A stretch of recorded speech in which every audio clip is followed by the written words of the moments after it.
Welcome everyone to next toppers commerce. मैं हूं सानिध्य सर, आपका इकोनॉमिक्स हैकर, और हम यहां पर देश का भविष्य बनाते हैं।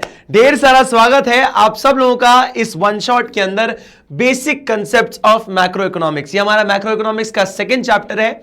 ये चैप्टर ना सिर्फ आपके इंडिविजुअली इंपॉर्टेंट है, पर ये आपको बहुत सारी इंसाइट देगा मैक्रो इकोनॉमिक्स के कंसेप्ट के रिलेटेड। जैसे कि आप जब नेशनल इनकम को मेजर करोगे या जब उसके रिलेटेड एग्रीगेट्स को पढ़ोगे, उनको पढ़ने के लिए इस चैप्टर को पहले पढ़ना जरूरी है। इसलिए मैंने ये बोला, ये इंडिविजुअली जितना इंपॉर्टेंट है उतना सीक्वेंस में भी इंपॉर्टेंट है।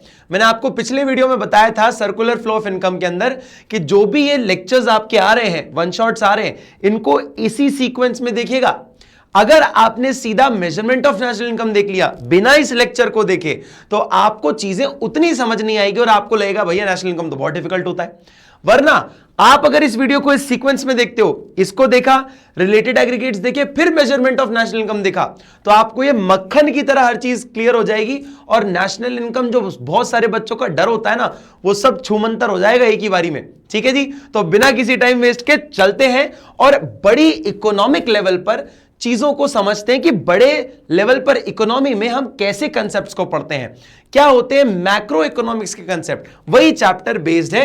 ये आपको कुछ बेसिक जनरल बातें बताएगा, कुछ चीजें आपको ऑलरेडी पता होंगी, कुछ चीजें नहीं सीखने को मिलेंगी। चलो जी, तो सबसे पहले देखते हैं what is a domestic territory. बेटा नाम से समझ आ रहा होगा, टेरिटरी मतलब अपना एरिया है, इस एरिया में एंटर नहीं करने का। तो जैसे शेरों का इलाका होता है, कुत्तों का इलाका होता है, जंगली जानवरों का इलाका होता है, वैसे ही भैया हमारे देश का भी एक इलाका होता है जिसे हम एक डोमेस्टिक टेरिटरी कहते हैं। डोमेस्टिक टेरिटरी यानी कि ये जो बाउंड्री आप देख पा रहे हो, ये हमारे देश भारतीयों का एक एरिया है जहां पर हम हमारा सामान का आदान प्रदान कर सकते हैं, कुछ खरीद सकते हैं, कुछ बेच सकते हैं, किसी भी जगह में फ्रीली मूव कर सकता हूं। और यहां की गवर्नमेंट मतलब इंडियन गवर्नमेंट इस एरिया के अंदर कोई भी पॉलिटिकल डिसीजन ले सकती है। इसे हम एक डोमेस्टिक टेरिटरी कहते हैं। क्या है जी, ध्यान से देखिएगा।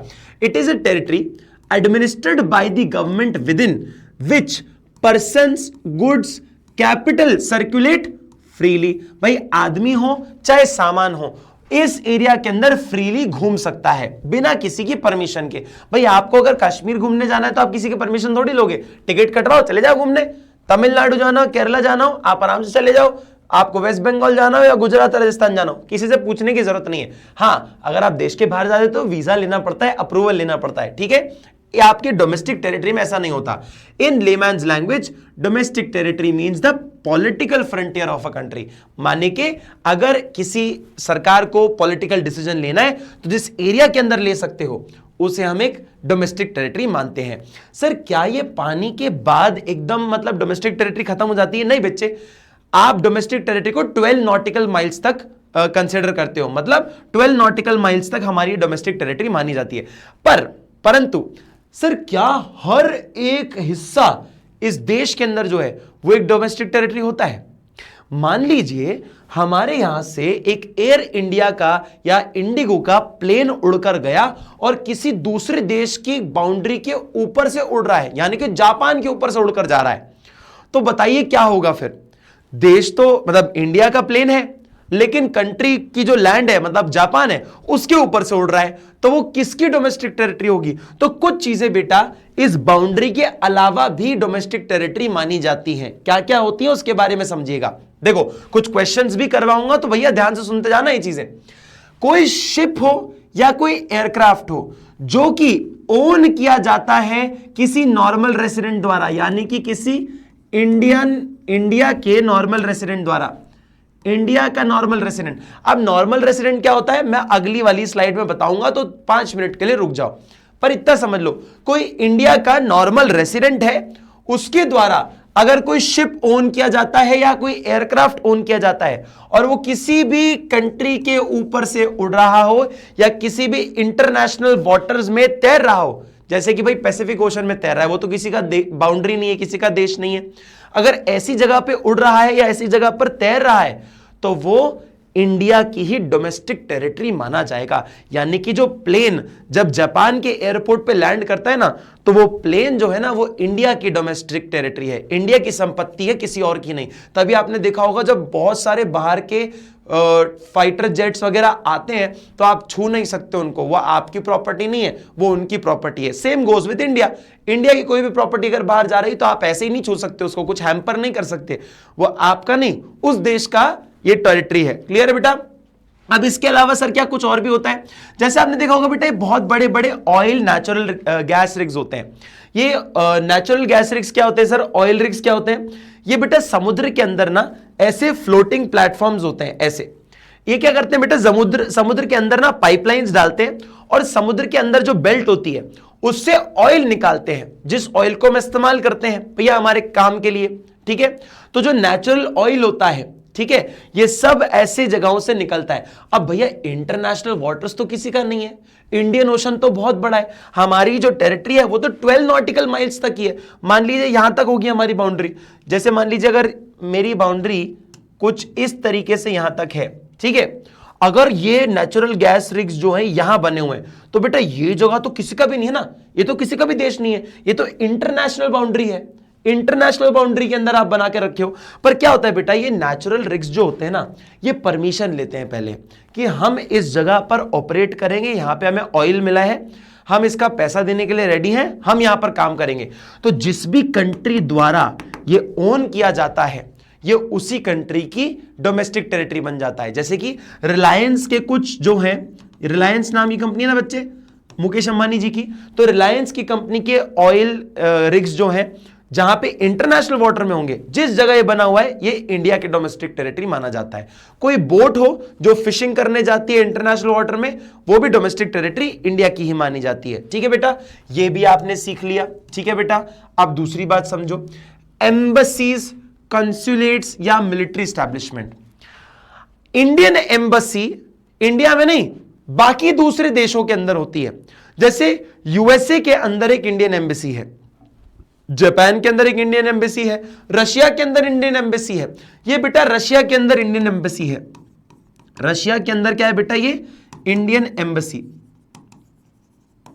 ठीक है, अब मेरी बात को ध्यान से सुनिएगा, रशिया एक अलग कंट्री है, वो एक अलग टेरिटरी है। उस देश के अंदर हमने हमारा इंडियंस का एक ऑफिस डाल रखा है। क्यों डाल रखा है?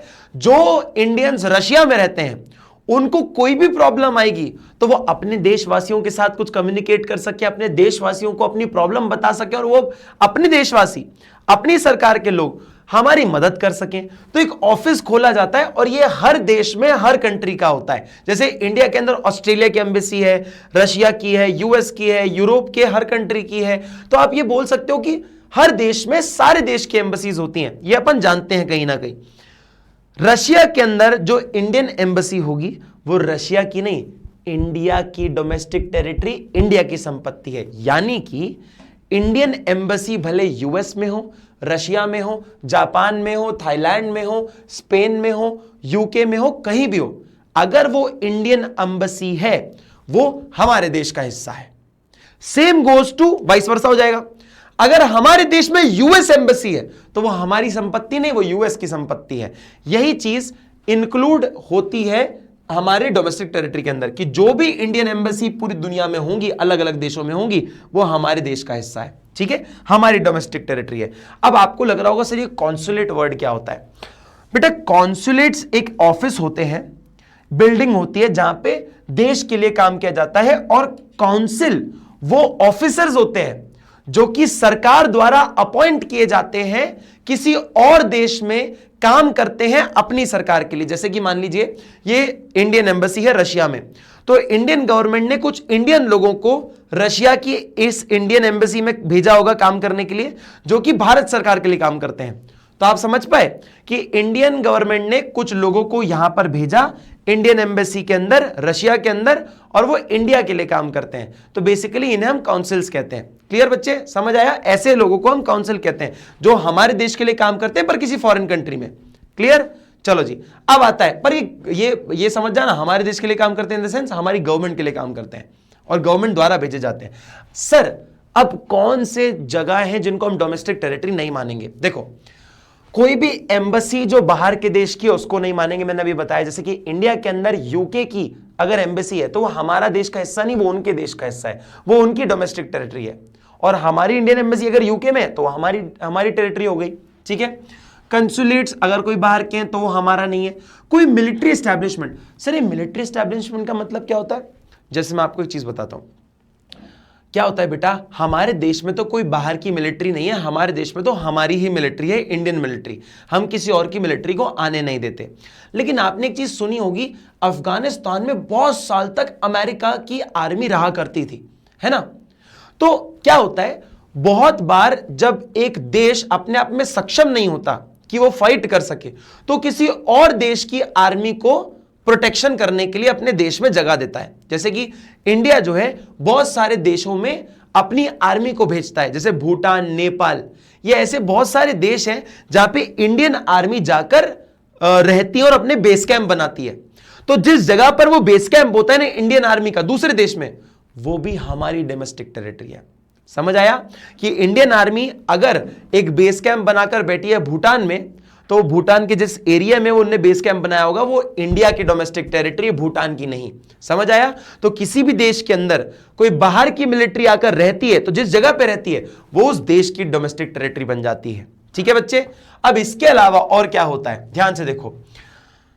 इंटरनेशनल ऑर्गेनाइजेशन जैसे कि यूएनओ, डब्ल्यूएचओ, बेटा यूएनओ हो या डब्ल्यूएचओ हो, वर्ल्ड हेल्थ ऑर्गेनाइजेशन, ये किसी देश का नहीं है, ये पूरी दुनिया का ऑर्गेनाइजेशन है, ये एक इंटरनेशनल ऑर्गेनाइजेशन है।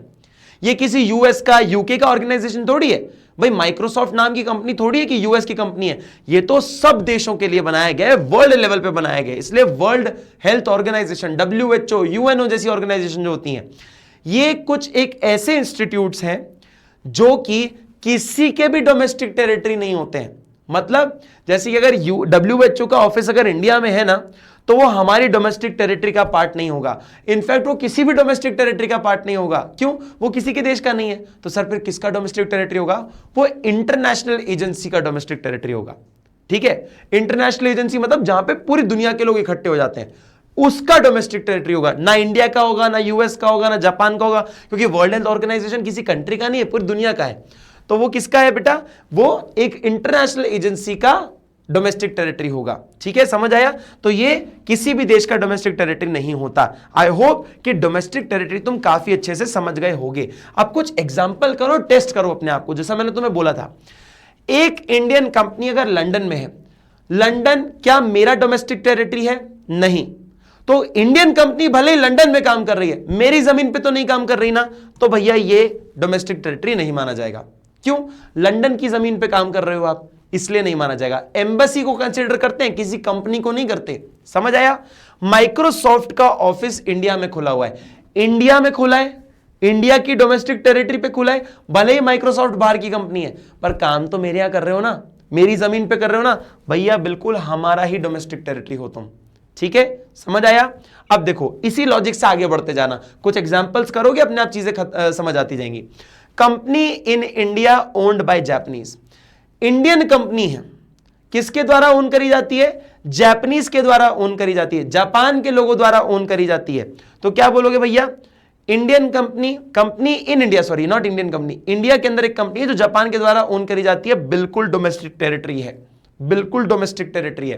कैसे भाई? जापानीज लोग ओन करते हैं, पर देश में तो हमारी जमीन पे खुला हुआ है ना, बिल्कुल हमारी डोमेस्टिक टेरिटरी है बेटा। ठीक है, फिर आता है जी office of Reliance Industries New York.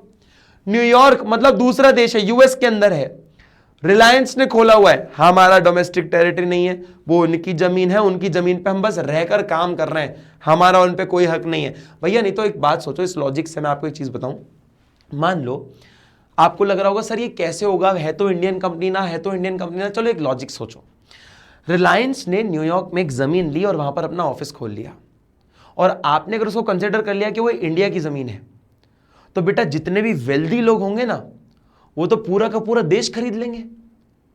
New York में सारे इंडियंस ने अगर ऐसे जमीन खरीद ली और एक बार जाके ये बोल दिया कि भाई जिसने खरीदी, जिस देश के आदमी ने खरीदी, वो उस देश की जमीन हो जाएगी, तो सारे इंडियंस फिर यूएस की जमीन नहीं खरीद लेंगे, तो यूएस भी तो इंडिया बन जाएगा फिर ऐसे। तो इसीलिए आप जमीन पे काम कर सकते हो, आप उसको अपने देश का हिस्सा नहीं मान सकते। ये लॉजिक से आप बात समझ जाओगे शायद। ठीक है बेटा, तो रिलायंस का ऑफिस भले ही न्यूयॉर्क में है लेकिन हमारे देश का पार्ट नहीं होगा। Branch of foreign bank in India, अच्छा फॉरेन का कोई बैंक है इंडिया में, उसकी ब्रांच है, इंडियन जमीन पे है ना, तो भैया हमारी domestic territory. Simple. Indian embassy Japan में है, हमारा है भैया। जापान के टेरिटरी में हो लेकिन इंडियन एम्बेसी है, हमारा है, हमारा है जी। Branch of State Bank of India in Canada, या सॉरी चाइना, चाइना के अंदर एसबीआई की ब्रांच है भाई, चाइना के अंदर है, हमारे देश में थोड़ी है।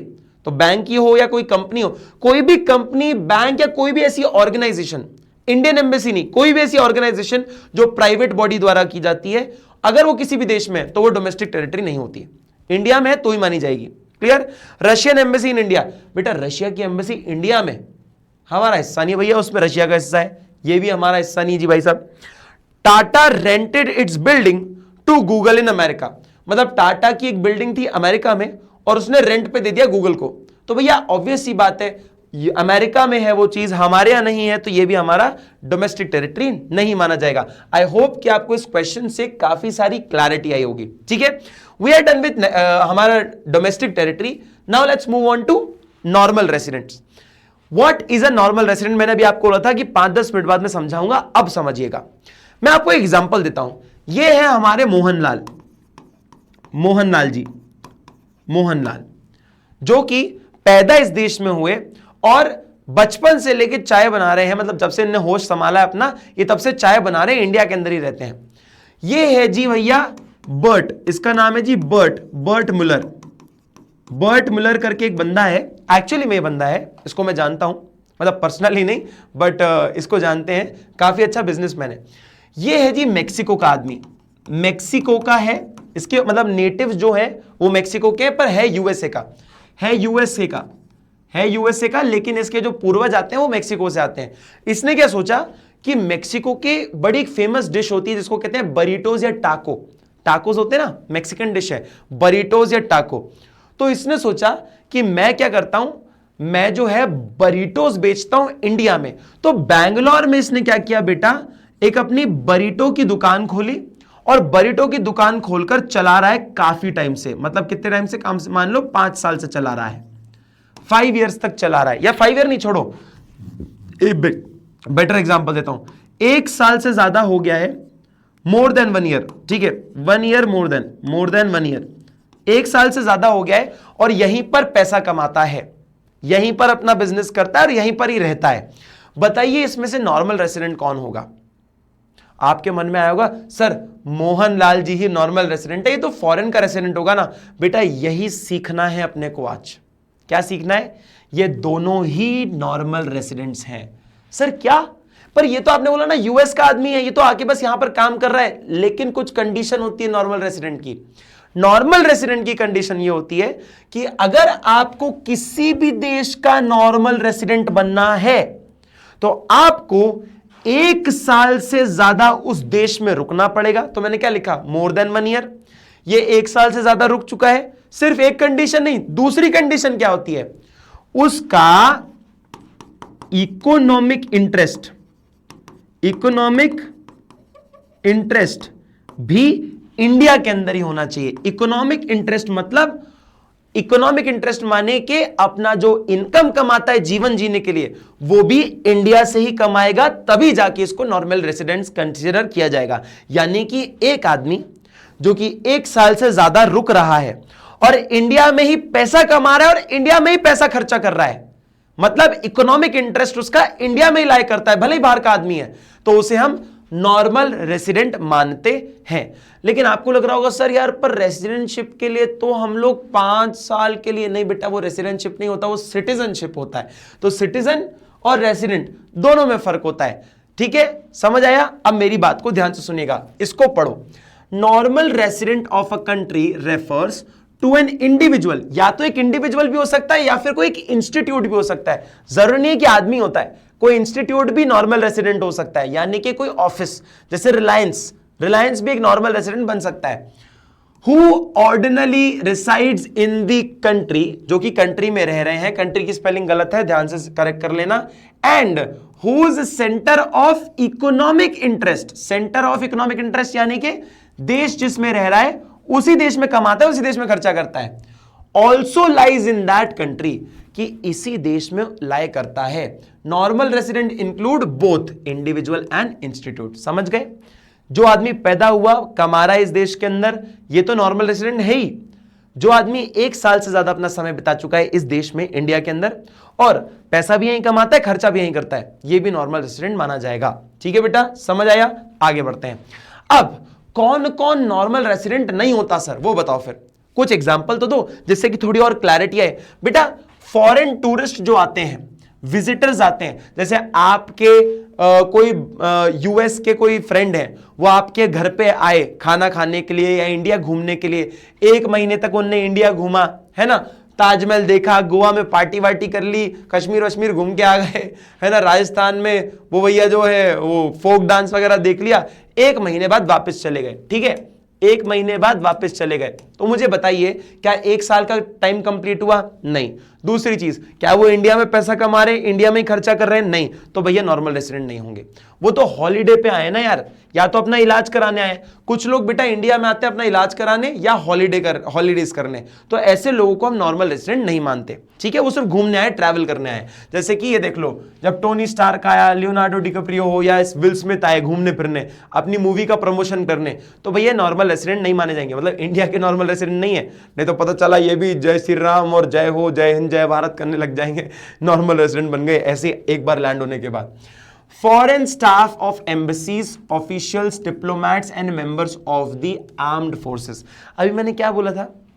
एम्बेसी अगर है कोई, जैसे कि यूएस की एम्बेसी इंडिया में जो है, यूएसए की कोई एम्बेसी है वो इंडिया में है, ये देखो, यूएसए की US embassy new Delhi India, ये देखो इंडिया के अंदर यूएस की एम्बेसी खुली, तो यहां पर जो लोग काम कर रहे होंगे वो यूएस के लोग काम कर रहे होंगे। तो पहली बात तो ये इंडिया के डोमेस्टिक टेरिटरी ही नहीं है। मैं आपको एक छोटी सी चीज बताता हूं, देखो ये अपना इंडिया रहा, ठीक है, थोड़ा सा रफ डायग्राम बना लो, समझ जाना। मान लो ये छोटा सा एरिया है जिसको हम क्या कह रहे हैं बेटा, यूएस एम्बेसी। मेरी बात को थोड़ा ध्यान से समझना, ठीक है। क्या ये हमारी डोमेस्टिक टेरिटरी है? आप बोलोगे नहीं सर, नहीं है, सर नहीं है, ठीक है। जब ये मेरी जमीन ही नहीं है तो इस पे 1 साल तक आप रह भी रहे हो तो आप नॉर्मल रेसिडेंट कैसे होगे? आपको तो मेरी जमीन पर रहकर कमाना पड़ेगा ना, मेरी जमीन पर रहकर ही आपको खर्चा करना पड़ेगा ना। पर आप तो यूएस एम्बेसी में बैठे हुए हो, यानी कि हमारी जमीन पे बैठे ही नहीं हो, तो आप कहां से नॉर्मल रेसिडेंट बन जाओगे? यानी कि जो यूएस एम्बेसी या फॉरेन एम्बेसी के लोग, स्टाफ या जो आर्मी जो बेस कैंप बनाकर बैठी किसी देश में, वो एरियाज डोमेस्टिक टेरिटरी तो है नहीं, और उस पर आप साल भर क्या 5 साल तक रह रहे हो, तो भी आप उसके नॉर्मल रेसिडेंट नहीं माने जाओगे, क्योंकि वो हमारी देश की जमीन ही नहीं है। तो आपको क्यों नॉर्मल रेसिडेंट मानेंगे हम लोग? इसीलिए इनको नॉर्मल रेसिडेंट नहीं माना जाता। आई होप कि आपको ये बात भी समझ आई होगी। And so on. भाई यूएनओ और डब्ल्यूएचओ ये तो वैसे भी डोमेस्टिक टेरिटरी नहीं होती किसी भी देश की, तो इसमें काम करने वाले लोग भी, इनमें काम करने वाले लोग भी ना नॉर्मल रेसिडेंट है, ना ये खुद नॉर्मल रेसिडेंट है। मैंने क्या बोला था?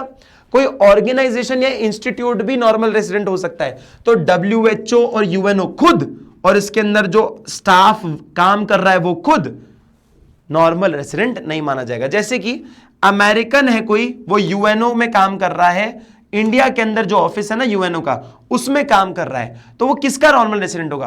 क्या बोला मैंने? डब्ल्यूएचओ या यूएनओ का ऑफिस में एक अमेरिकन काम कर रहा है, इंडिया के अंदर है वो डब्ल्यूएचओ या यूएनओ का ऑफिस, तो मुझे बताओ वो अमेरिकन कहां का रेसिडेंट हुआ? आप बोलोगे जी यूएस का होगा। क्यों? वो यूएस का सिटीजन है, यूएस का रेसिडेंट है, और डोमेस्टिक टेरिटरी पे काम नहीं कर रहा। इंडियन कोई अगर यूएनओ में काम कर रहा है, भले ही कहीं भी हो, वो इंडिया का ही नॉर्मल रेसिडेंट कहलाएगा। ठीक है, अब कुछ क्वेश्चन करेंगे ना तो तुम्हें और बेहतर समझ आएगा, तो टेंशन मत लो।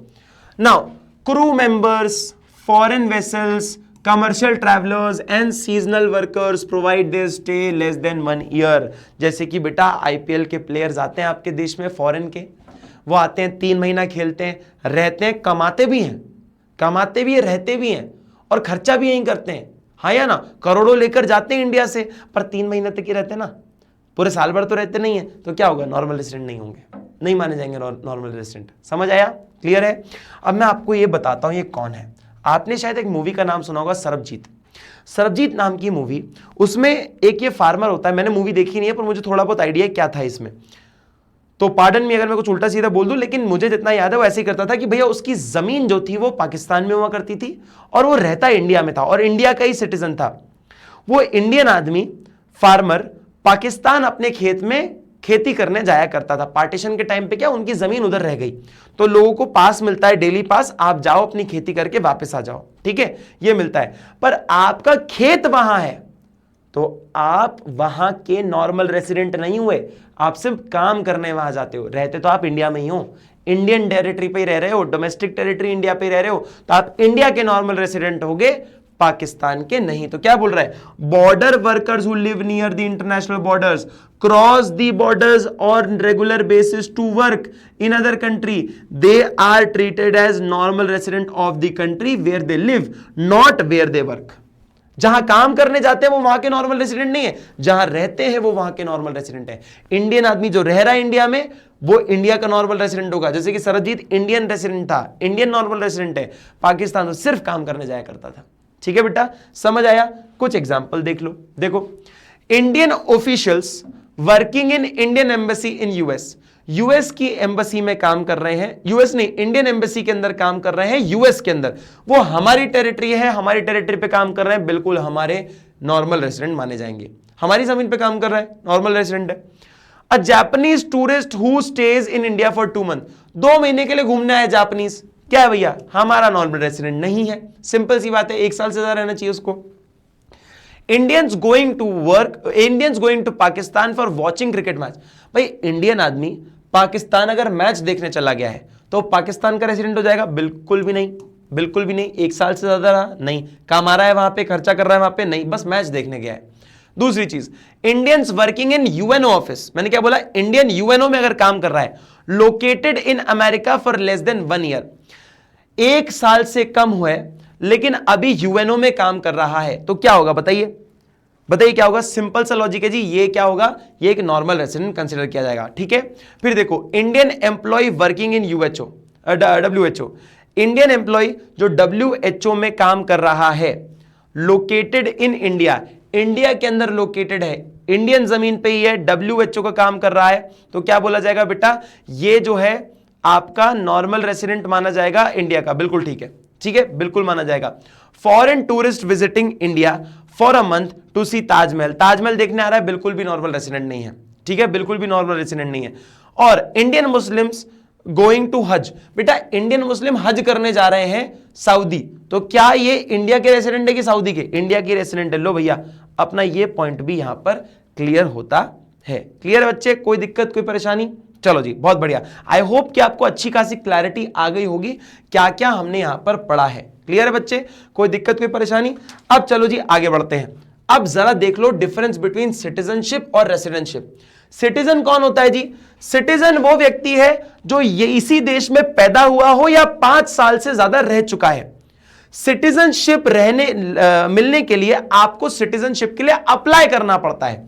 तो 2 चीजों से अप्लाई कर सकते हो, या तो आप पैदा हो जाओ उस देश में तो आप ऑलरेडी सिटीजन बन जाओगे। जैसे बहुत सारे लोग क्या करते हैं, अपना जब बच्चा हो रहा होता है ना, तो किसी दूसरे देश में जाकर डिलीवरी दे देते हैं कि पैदा जहां होगा वो वहां का सिटीजन ऑटोमेटिकली बन जाएगा।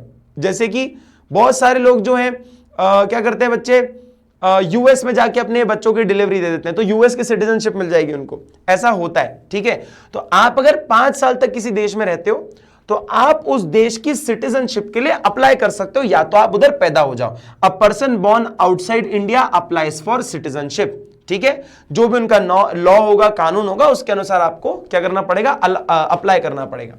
रेसिडेंटशिप क्या है, आप वहां पर काम करो और 1 साल से ज्यादा रहो, यही इसका बेसिक रूल है। Basic economic activities performed by a person, वो वहीं की होनी चाहिए और 1 साल से ज्यादा रहना चाहिए। तो ये बेसिक डिफरेंस है सिटीजनशिप और रेसिडेंटशिप में। आई होप कि आपको ये क्लियर होगा। फटाक से इसका स्क्रीनशॉट ले लो। ठीक है बेटा जी, आई होप कि तुमने स्क्रीनशॉट ले लिया है। अब आगे बढ़ते हैं और अच्छे कंसेप्ट्स के ऊपर। कुछ शायद तुमने पढ़े होंगे, कुछ नहीं पढ़े होंगे, लेकिन ध्यान से सुनिएगा, हर एक चीज का बहुत बड़ा इंपॉर्टेंस है। मैं बहुत स्लोली भी करवा रहा हूं, तुम भले इसको स्पीड बढ़ाकर देख लेना, क्योंकि आराम से कराने के पीछे उद्देश्य यह है कि तुम्हें हर एक चीज समझ आए। और जब तुम नेशनल इनकम करो तो तुम्हें याद रहेगा कि सानिध्य सर ने जो बताया था ना, वो भैया अभी तक याद है हमें, कि ये चीजें ऐड होती हैं, ये चीजें ऐड नहीं होती हैं। क्या है ना, नेशनल इनकम का फॉर्मूला याद करना बड़ी बात नहीं है, पर उसमें क्या आता है, क्या इंक्लूड होता है, क्या इंक्लूड नहीं होता, यही गणित लगाना बड़ा दिमागदार वाली चीज है, और वो आप यहां सीखते हो इस लेवल पर। ठीक है, तो हर एक चीज को बारीकी से सिखा रहा हूं, ध्यान से सुनते जाना, भले ही तुम इसको स्पीड में देख लो, कोई दिक्कत नहीं है। चलो जी, अब समझो फैक्टर इनकम क्या होती है। सिंपल सी चीज है, फैक्टर सर्विसेज क्या होती है बेटा, प्रोडक्शन करने के लिए जो भी आपके पास फैक्टर्स ऑफ प्रोडक्शन होते हैं, उसमें कमाया हुआ पैसा आपकी फैक्टर इनकम होती है। जैसे फैक्टर ऑफ प्रोडक्शन क्या होते हैं बेटा आपके, फैक्टर्स ऑफ प्रोडक्शन क्या होते हैं बेटा, वो आपने बचपन में सीखा होगा, लैंड,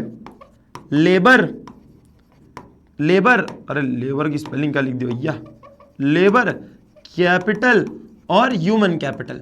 ह्यूमन कैपिटल कह लो, एंटरप्रेन्योर कह लो, जो भी कहना है कह लो। ठीक है, ये चार आपके पास होते हैं, जिनको हम क्या बोलते हैं बेटा, फैक्टर सर्विसेज या फिर फैक्टर ऑफ प्रोडक्शंस कह सकते हैं। अब बेटा लैंड के बदले क्या मिलता है, रेंट, तो भैया रेंट आपने दे दिया, भाई जमीन के बदले आप रेंट दोगे। लेबर को क्या दोगे, वेजेस दोगे।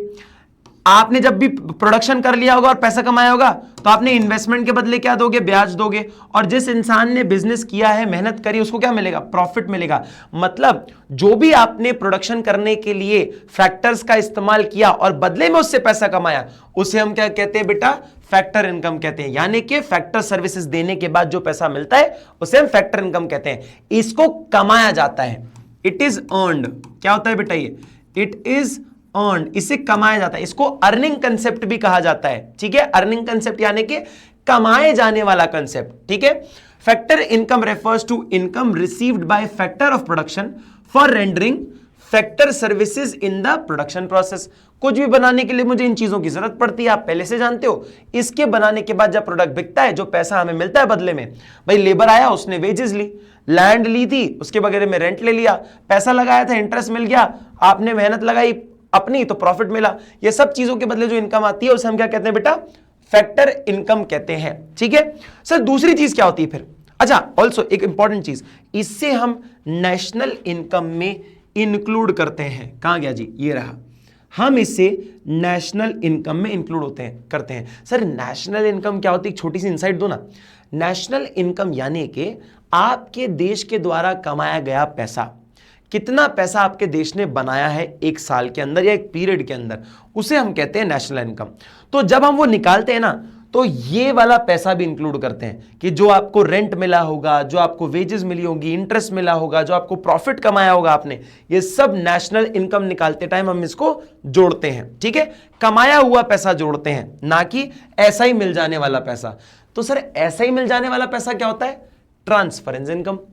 सर ट्रांसफर इनकम क्या है, ट्रांसफर इनकम एक वन साइडेड इनकम होती है। वन साइडेड इनकम मतलब एक तरफा प्यार वाली मोहब्बत, वो वाली चीज। अरे ये क्या होता है कि होता ना कि 20 लोग हैं क्लास में, 19 को पता है कि मुझे वो पसंद है, पर वो 20 इकलौती उसको नहीं पता कि मैं उसको पसंद करता हूं, है ना। ये वो वाली बात होती है कि मेरी तरफ से है, उसकी तरफ से ना हो चलेगा, मुझे पता है ना मेरी तरफ से।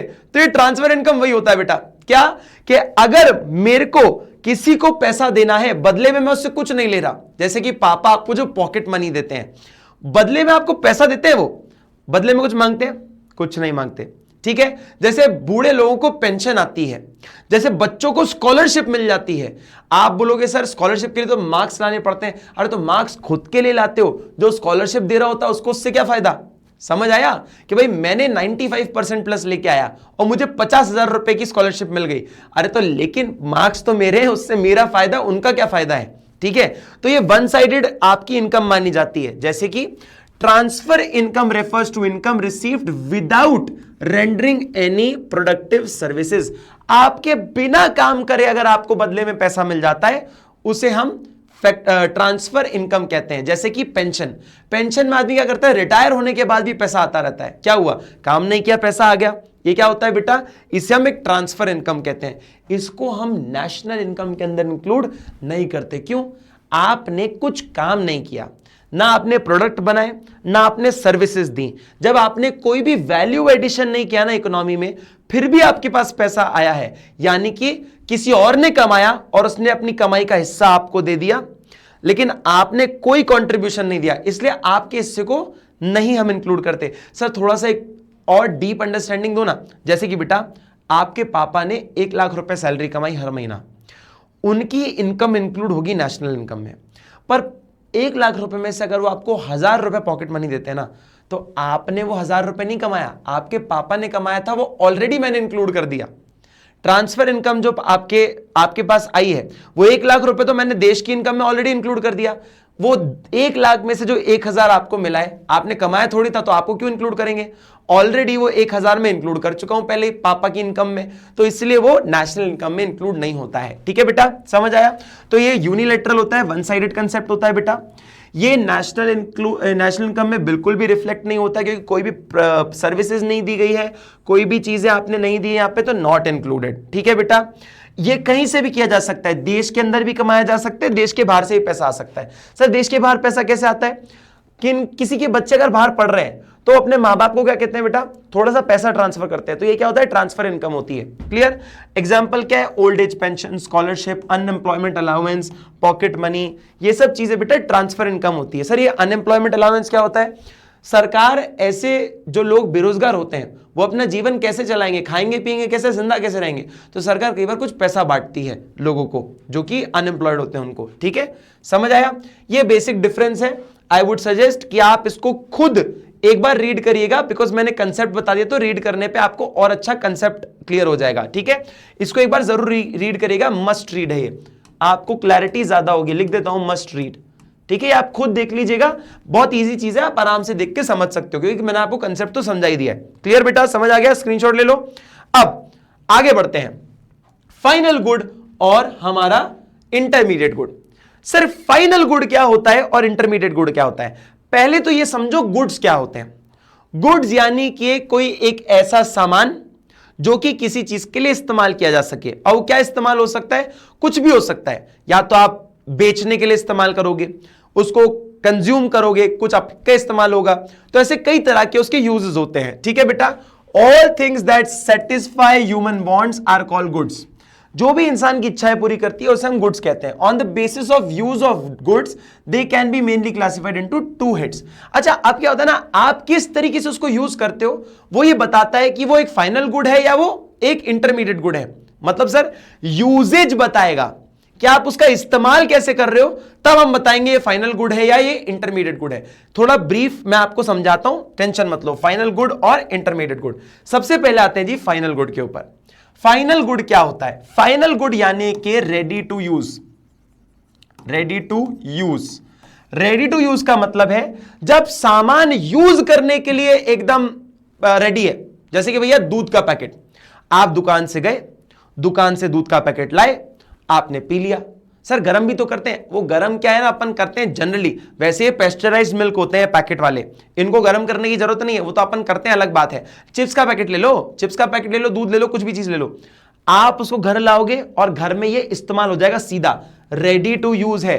चेयर लेके आए, घर पे लेकर आए, बैठ गए, उसका इस्तेमाल चालू हो चुका है, रेडी टू यूज है, फाइनल गुड है। अब फाइनल गुड भी 2 प्रकार के होते हैं बेटा।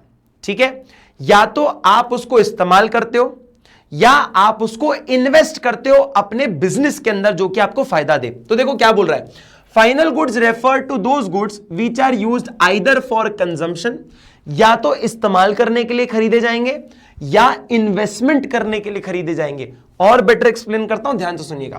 पहले कंजम्पशन समझो। सबसे पहले goods purchased by consumer household as they are meant for final consumption, जैसे कि दूध, जैसे कि बिस्किट, जैसे कि आपकी मिठाई। मिठाई घर में आई खरीद के, आप सीधा खाओगे ही खाओगे। बिस्किट आया, आप सीधा खाओगे ही खाओगे, उसको और कुछ नहीं करोगे। तो जब सीधा सामान खरीदा जाता है इस्तेमाल करने के लिए, कंज्यूम करने के लिए, खाने के लिए, उसे हम फाइनल गुड कहते हैं। लेकिन सर अगर इस्तेमाल ना करें, मतलब ऐसे कंज्यूम ना कर ले, उसको इन्वेस्ट कर दें, तो क्या होगा? तो भी वो फाइनल गुड है। कैसे? Goods purchased by firm for capital formation और इन्वेस्टमेंट। आप जब पैसा कमाने के लिए एक प्रोडक्ट को खरीदते हो तो भी वो फाइनल गुड ही माना जाता है। कैसे? जैसे कि आपने एक प्रिंटिंग मशीन खरीद ली क्योंकि आपकी प्रिंटिंग की दुकान थी, तो जब आपने प्रिंटिंग मशीन खरीदी, ये क्या करेगा? आपकी मदद करेगा सालों साल पैसा कमाने के लिए। ये भी एक फाइनल गुड ही है, ये फाइनली आपको पैसा कमाने में मदद कर रहा है। It is a final good. Clear? अब दो चीजें समझिएगा, ये है तो खर्चे ही ना दोनों। आप दूध खरीद रहे हो वो भी खर्चा है, आप अगर प्रिंटिंग मशीन खरीद रहे हो तो दोनों खर्चे हैं। इसे जो कि हम कंज्यूम कर लेते हैं तो इसे हम कंजम्पशन एक्सपेंडिचर कहते हैं।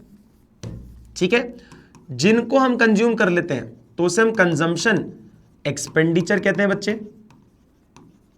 ठीक है, और जिनको हम इन्वेस्ट कर देते हैं, जो पैसा हम इन्वेस्टमेंट के लिए खरीदते हैं, इन्वेस्टमेंट के लिए खर्चा करते हैं, उसे हम इन्वेस्टमेंट एक्सपेंडिचर कहते हैं। और जब ऐसे खर्चों को आप जोड़ देते हो तो बनता है फाइनल गुड्स।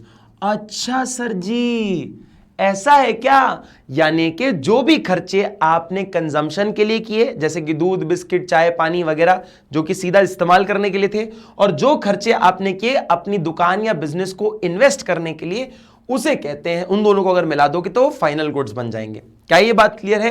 तो ये हाईलाइटेड पॉइंट जो है ना, वो यही लिखा हुआ है जो मैंने आपको यहां पर समझाया। ठीक है बेटा, इसको याद रखिएगा, क्योंकि ये लाइनें कई बार क्या होता है, आपको फाइनल गुड डायरेक्टली नहीं लिखा होगा, आपको लिखा रहेगा एक कंजम्पशन एक्सपेंडिचर या इन्वेस्टमेंट एक्सपेंडिचर। बताओ क्या होता है, फिर आप इंडिविजुअली समझाओ और बताओ, दोनों मिलाकर फाइनल गुड बन जाते हैं। ठीक है बेटा, अब फाइनल गुड समझ गए। अब आप देखो भाई साहब, इंटरमीडिएट गुड क्या होता है? इंटरमीडिएट गुड बहुत सिंपल है। आप अगर रीसेल करने के लिए अगर प्रोडक्ट्स को खरीदते हो, मतलब खर्चा कर रहे हो लेकिन दोबारा बेचने के लिए, जैसे कि वो होता है ना कि दूध मैन्युफैक्चरिंग कंपनी से मैंने दूध का पैकेट उठाया और मैंने दूध की डेयरी खोल रखी है, मतलब होते हैं ना सांची की दूध की डेयरी होती है, अमूल के पार्लर होते हैं। ये क्या होता है बेटा, फैक्ट्री से लाते हैं सामान और आपके आसपास की कॉलोनी के लोगों को बेचते हैं। तो ये क्या करता है, खरीदता है और बेचता है, एज अ रिटेलर करता है ना। तो जब आप रीसेल करने के लिए अगर खरीदते हो सामान को, तो वो एक इंटरमीडिएट गुड माना जाता है।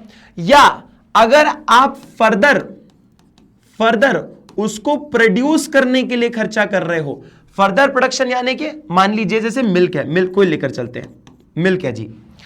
अब मिल्क बेटा अगर घर में अगर इस्तेमाल किया जा रहा है, अगर ये कोई दूध का पैकेट खरीद कर लेकर गया घर में, तो उसको डायरेक्टली कंज्यूम कर लेगा, तो वो क्या हो गया, फाइनल गुड हो गया। लेकिन अगर आप दूध खरीद कर लेकर गए, और कौन खरीद कर लेकर गया, एक स्वीट शॉप, भाई मिठाई की दुकान पर भी तो दूध लगता है, हाँ या ना? मिठाई की दुकान पर भी दूध लगता है, क्यों? क्योंकि मिठाइयां दूध से बनती हैं। समझ आया?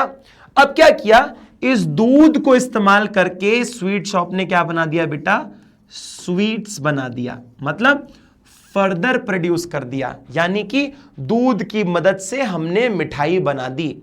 ये क्या रहा था हमारा, एक तरह का रॉ मटेरियल, ये एक तरह का हमारा रॉ मटेरियल था। समझ आया? तो ये रॉ मटेरियल जो था ना, ये हमारा एक इंटरमीडिएट गुड है। यानी कि अगर मैं एक स्टील का स्केल ले आऊं और उसका इस्तेमाल करने लग जाऊं, वो फाइनल गुड है। लेकिन अगर स्टील की रॉड लेकर आऊं और उसको मैं घर बनाने में लगाऊं, तो वो क्या हो गया, वो एक इंटरमीडिएट गुड हो गया। समझ आया? क्लियर है? तो रॉ मटेरियल की तरह जब चीजें लगती हैं तो हम उसे इंटरमीडिएट गुड कहते हैं, या दोबारा बेचने के लिए अगर कोई चीज खरीदी जाती है तो हम उसे इंटरमीडिएट गुड कहते हैं। ध्यान से देखिएगा, intermediate goods refer to those goods which are used either for resale, या तो दोबारा बेचने के लिए खरीदे गए हैं या फर्दर प्रोड्यूस करने के लिए खरीदे गए हैं उसी सेम ईयर में। इस लाइन को याद रखना, अगर आपने सेम साल में ही बेच दिया या इसका इस्तेमाल कर लिया तो ही आप इंटरमीडिएट गुड करोगे। एक साल एक्स्ट्रा हो गया तो इंटरमीडिएट गुड नहीं रहेगा, समझाऊंगा अभी आगे, टेंशन मत लो। ठीक है? Goods purchase for resale, milk purchase by dairy, dairy shop के द्वारा अगर ये खरीदा गया दूध तो वो एक इंटरमीडिएट गुड है। और अगर आपने फर्दर प्रोडक्शन, मिल्क का इस्तेमाल किया है मिठाइयां बनाने के लिए, तो भी आपने उसको फर्दर प्रोड्यूस कर लिया और कुछ प्रोडक्शन कर दिया, तो भी ये इंटरमीडिएट गुड माना जाएगा। ठीक है बेटा, मैं बहुत विस्तार से समझा रहा हूं, तो भैया इस बात को ध्यान से सुनिएगा। Now what is a production boundary? ये देखो एक बाउंड्री दिख रही तुम्हें लाल कलर की, समझ आया? लाल कलर की बाउंड्री दिख रही है। जब भी प्रोडक्शन हो रहा होता है, मतलब प्रोडक्ट अभी रेडी नहीं है बेचने के लिए। पहले खेत के आदमी ने, मतलब जो फार्मर था, उसने क्या किया, 2000 रुपए की जो आइटम था, 2000 रुपए का जो कॉटन था, उसने उगाया और बेच दिया किसको, बी को। बी को ही था, एक प्रोड्यूसर था। बी ने क्या किया बेटा, उसका कॉटन का धागा बनाया, ये जो रॉ मटेरियल था कॉटन, इसका धागा बनाया और 3000 रुपए में उसने किसको बेच दिया, सी को बेच दिया। ठीक है, सी क्या थी बेटा, एक मैन्युफैक्चरिंग कंपनी थी जो कि स्टिचिंग करती है, धागों से क्या कपड़े बनाती है। तो सी ने क्या किया, कपड़े बनाए और 4500 रुपए के कपड़े बनाए और कस्टमर को बेच दिए। मतलब यहां भी प्रोडक्शन हो रहा है, यहां भी प्रोडक्शन हो रहा है और यहां भी प्रोडक्शन हो रहा है, यानी कि ये भी इंटरमीडिएट गुड है, आईजी लिख देता हूं, ये भी इंटरमीडिएट गुड है, आईजी लिख देता हूं। अभी फर्दर प्रोडक्शन हो रहा है ना इसमें, ये भी इंटरमीडिएट गुड है आपका, अभी भी क्या हो रहा है बेटा, प्रोडक्शन हो रहा है। यहां भी प्रोडक्शन हो रहा है, यहां भी प्रोडक्शन हो रहा है, यहां भी प्रोडक्शन हो रहा है।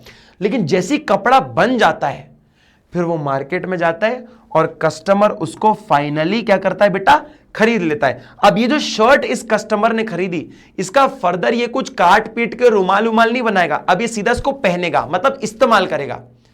अब जब इसने सीधा इस्तेमाल कर लिया तो ये क्या बन गया, फाइनल गुड बन गया। क्या बन गया बेटा, फाइनल गुड।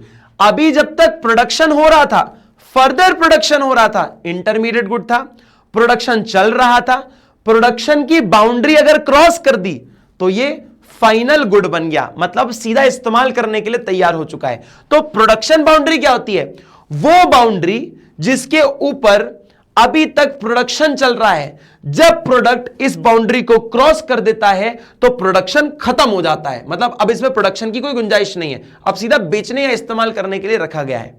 समझ आया, ये एक बाउंड्री होती है, इसके ऊपर प्रोडक्शन चलता रहेगा।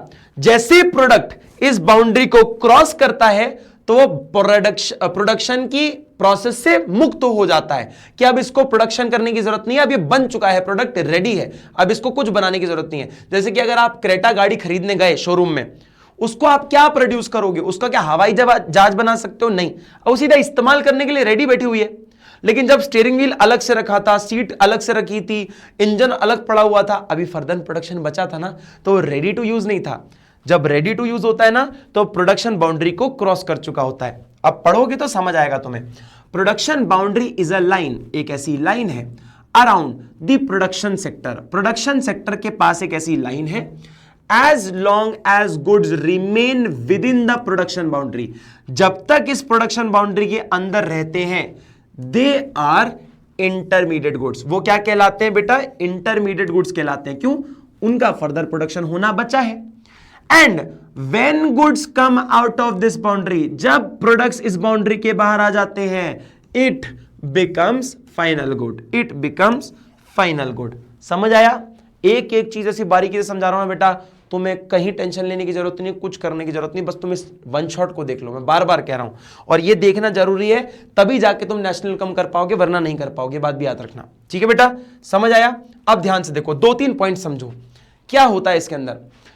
हम कैसे क्लासिफाई करें कि एक प्रोडक्ट इंटरमीडिएट गुड है और एक प्रोडक्ट फाइनल गुड है। तुम्हें मैंने जस्ट बताया बेटा, अगर मैंने दूध खरीदा घर पे इस्तेमाल करने के लिए, तो बताओ क्या होगा, ये रेडी टू यूज है, सीधा इस्तेमाल हो जाएगा। क्या हुआ भैया, ये फाइनल गुड, मतलब घर के लोग सीधा इसका इस्तेमाल कर रहे हैं, क्या है जी, फाइनल गुड है।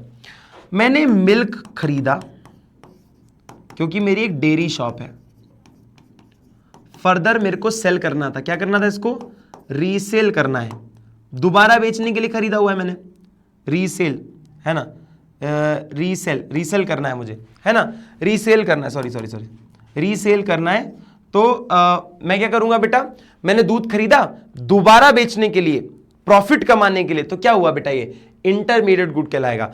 है तो दूध ही, लेकिन मेरा जो यूज है ना, यूज ये डिफाइन करवाता है कि एक प्रोडक्ट क्या होता है बेटा, एक प्रोडक्ट इंटरमीडिएट है या एक प्रोडक्ट फाइनल है, वो उसका इस्तेमाल बताता है। जैसे कि मैं 2-3 एग्जांपल और देता हूं। एसी मेरे कमरे में लग गया, क्या हुआ, फाइनल गुड है, फाइनली मैं इसका इस्तेमाल कर रहा हूं। एसी ऑफिस में लगा दिया, जहां पर वो एक इन्वेस्टमेंट बन जाता है, वो क्या हो गया बेटा, वो भी एक क्या हो गया, फाइनल गुड हो गया। लेकिन मान लो मैंने एक एसी खरीदा बेचने के लिए, तो क्या हुआ, वो एक इंटरमीडिएट गुड हो गया। तो आपका जो यूज है ना, यूज, वो ये बताता है कि आपका ये गुड जो है इंटरमीडिएट है या ये फाइनल गुड है। ठीक है बेटा, समझ आया। अब मेरी बात को एक और ध्यान से सुनना, national income includes only final good. क्या बोला ये, इस बात से क्या समझे, ध्यान से सुनना बेटा। एक प्रोड्यूसर ने गेहूं उगाया, ठीक है, गेहूं उगाया मान लीजिए 20 रुपए किलो के हिसाब से, पर केजी इसने क्या किया बेटा, 20 रुपए किलो के हिसाब से उगाया। ठीक है, इसका हमने क्या बना दिया बेटा, एक प्रोड्यूसर के पास गया ये, इसने इसका आटा बना दिया, आटा बन गया जी 35 रुपए का पर केजी। अपना भी तो प्रॉफिट जोड़ेगा इसमें, है ना। और फिर किसी ने इस आटे का क्या बना दिया बेटा, कुकीज बना दी। इस आटे की किसी ने यहां पर कुकीज बना दी, ठीक है, कुकीज बना दी। तो कुकीज जो है वो क्या हुआ बेटा, कुकीज जो थी बेटा वो थी मान लीजिए 60 रुपए की। कितने की थी, 60 रुपए की थी। क्लियर, समझ आया। अब मुझे एक बात बताइए, प्रोडक्ट क्या है, प्रोडक्ट तो गेहूं ही है, भले उसको ट्रांसफॉर्म करके मैंने इस चीज में बना दिया। मुझे एक बात बताइए, मैं नेशनल इनकम जब कैलकुलेट करूंगा तो मैं कौन सा पैसा इंक्लूड करूंगा। भाई पैसा तो इसने भी कमाया, गेहूं उगाकर बेचा इसको, पैसा तो इसने भी कमाया, आटा बनाकर बेचा इसको, कुकीज तो ये भी बना रहा है, इसने भी पैसा कमाया, ये बेच रहा है आगे, पैसा तो सभी बना रहे हैं, है ना।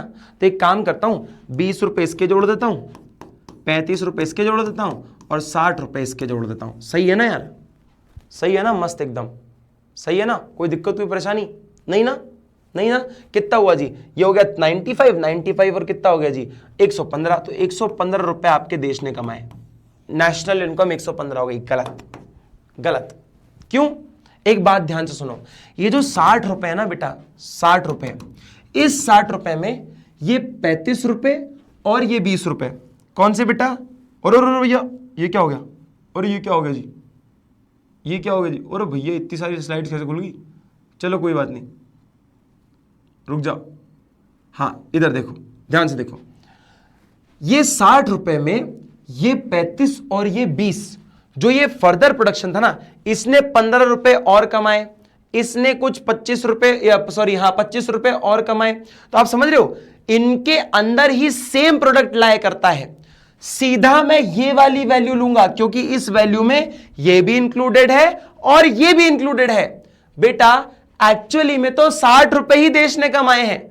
आप सेम प्रोडक्ट को बार बार बेचते रहोगे तो थोड़ी उसकी वैल्यू बढ़ जाएगी। जैसे कि मैं आपको एक और एग्जांपल बताता हूं, जैसे मान लीजिए किसी ने 10 लाख रुपए की गाड़ी खरीदी, ठीक है, उसने किसी को बेचा और उसने बेच दिया उसको 5 साल बाद 5 लाख रुपए में, 5 साल इस्तेमाल किया और 5 लाख रुपए में बेच दिया, तो गाड़ी की वैल्यू 15 लाख हो जाएगी क्या, बताइए, क्या गाड़ी की वैल्यू 15 लाख हो जाएगी। अब गाड़ी 10 लाख की है, 15 की कैसे हो जाएगी, समझ आया। ऑलरेडी 10 लाख रुपए वो दे चुका है, वो इंक्लूड हो गई है।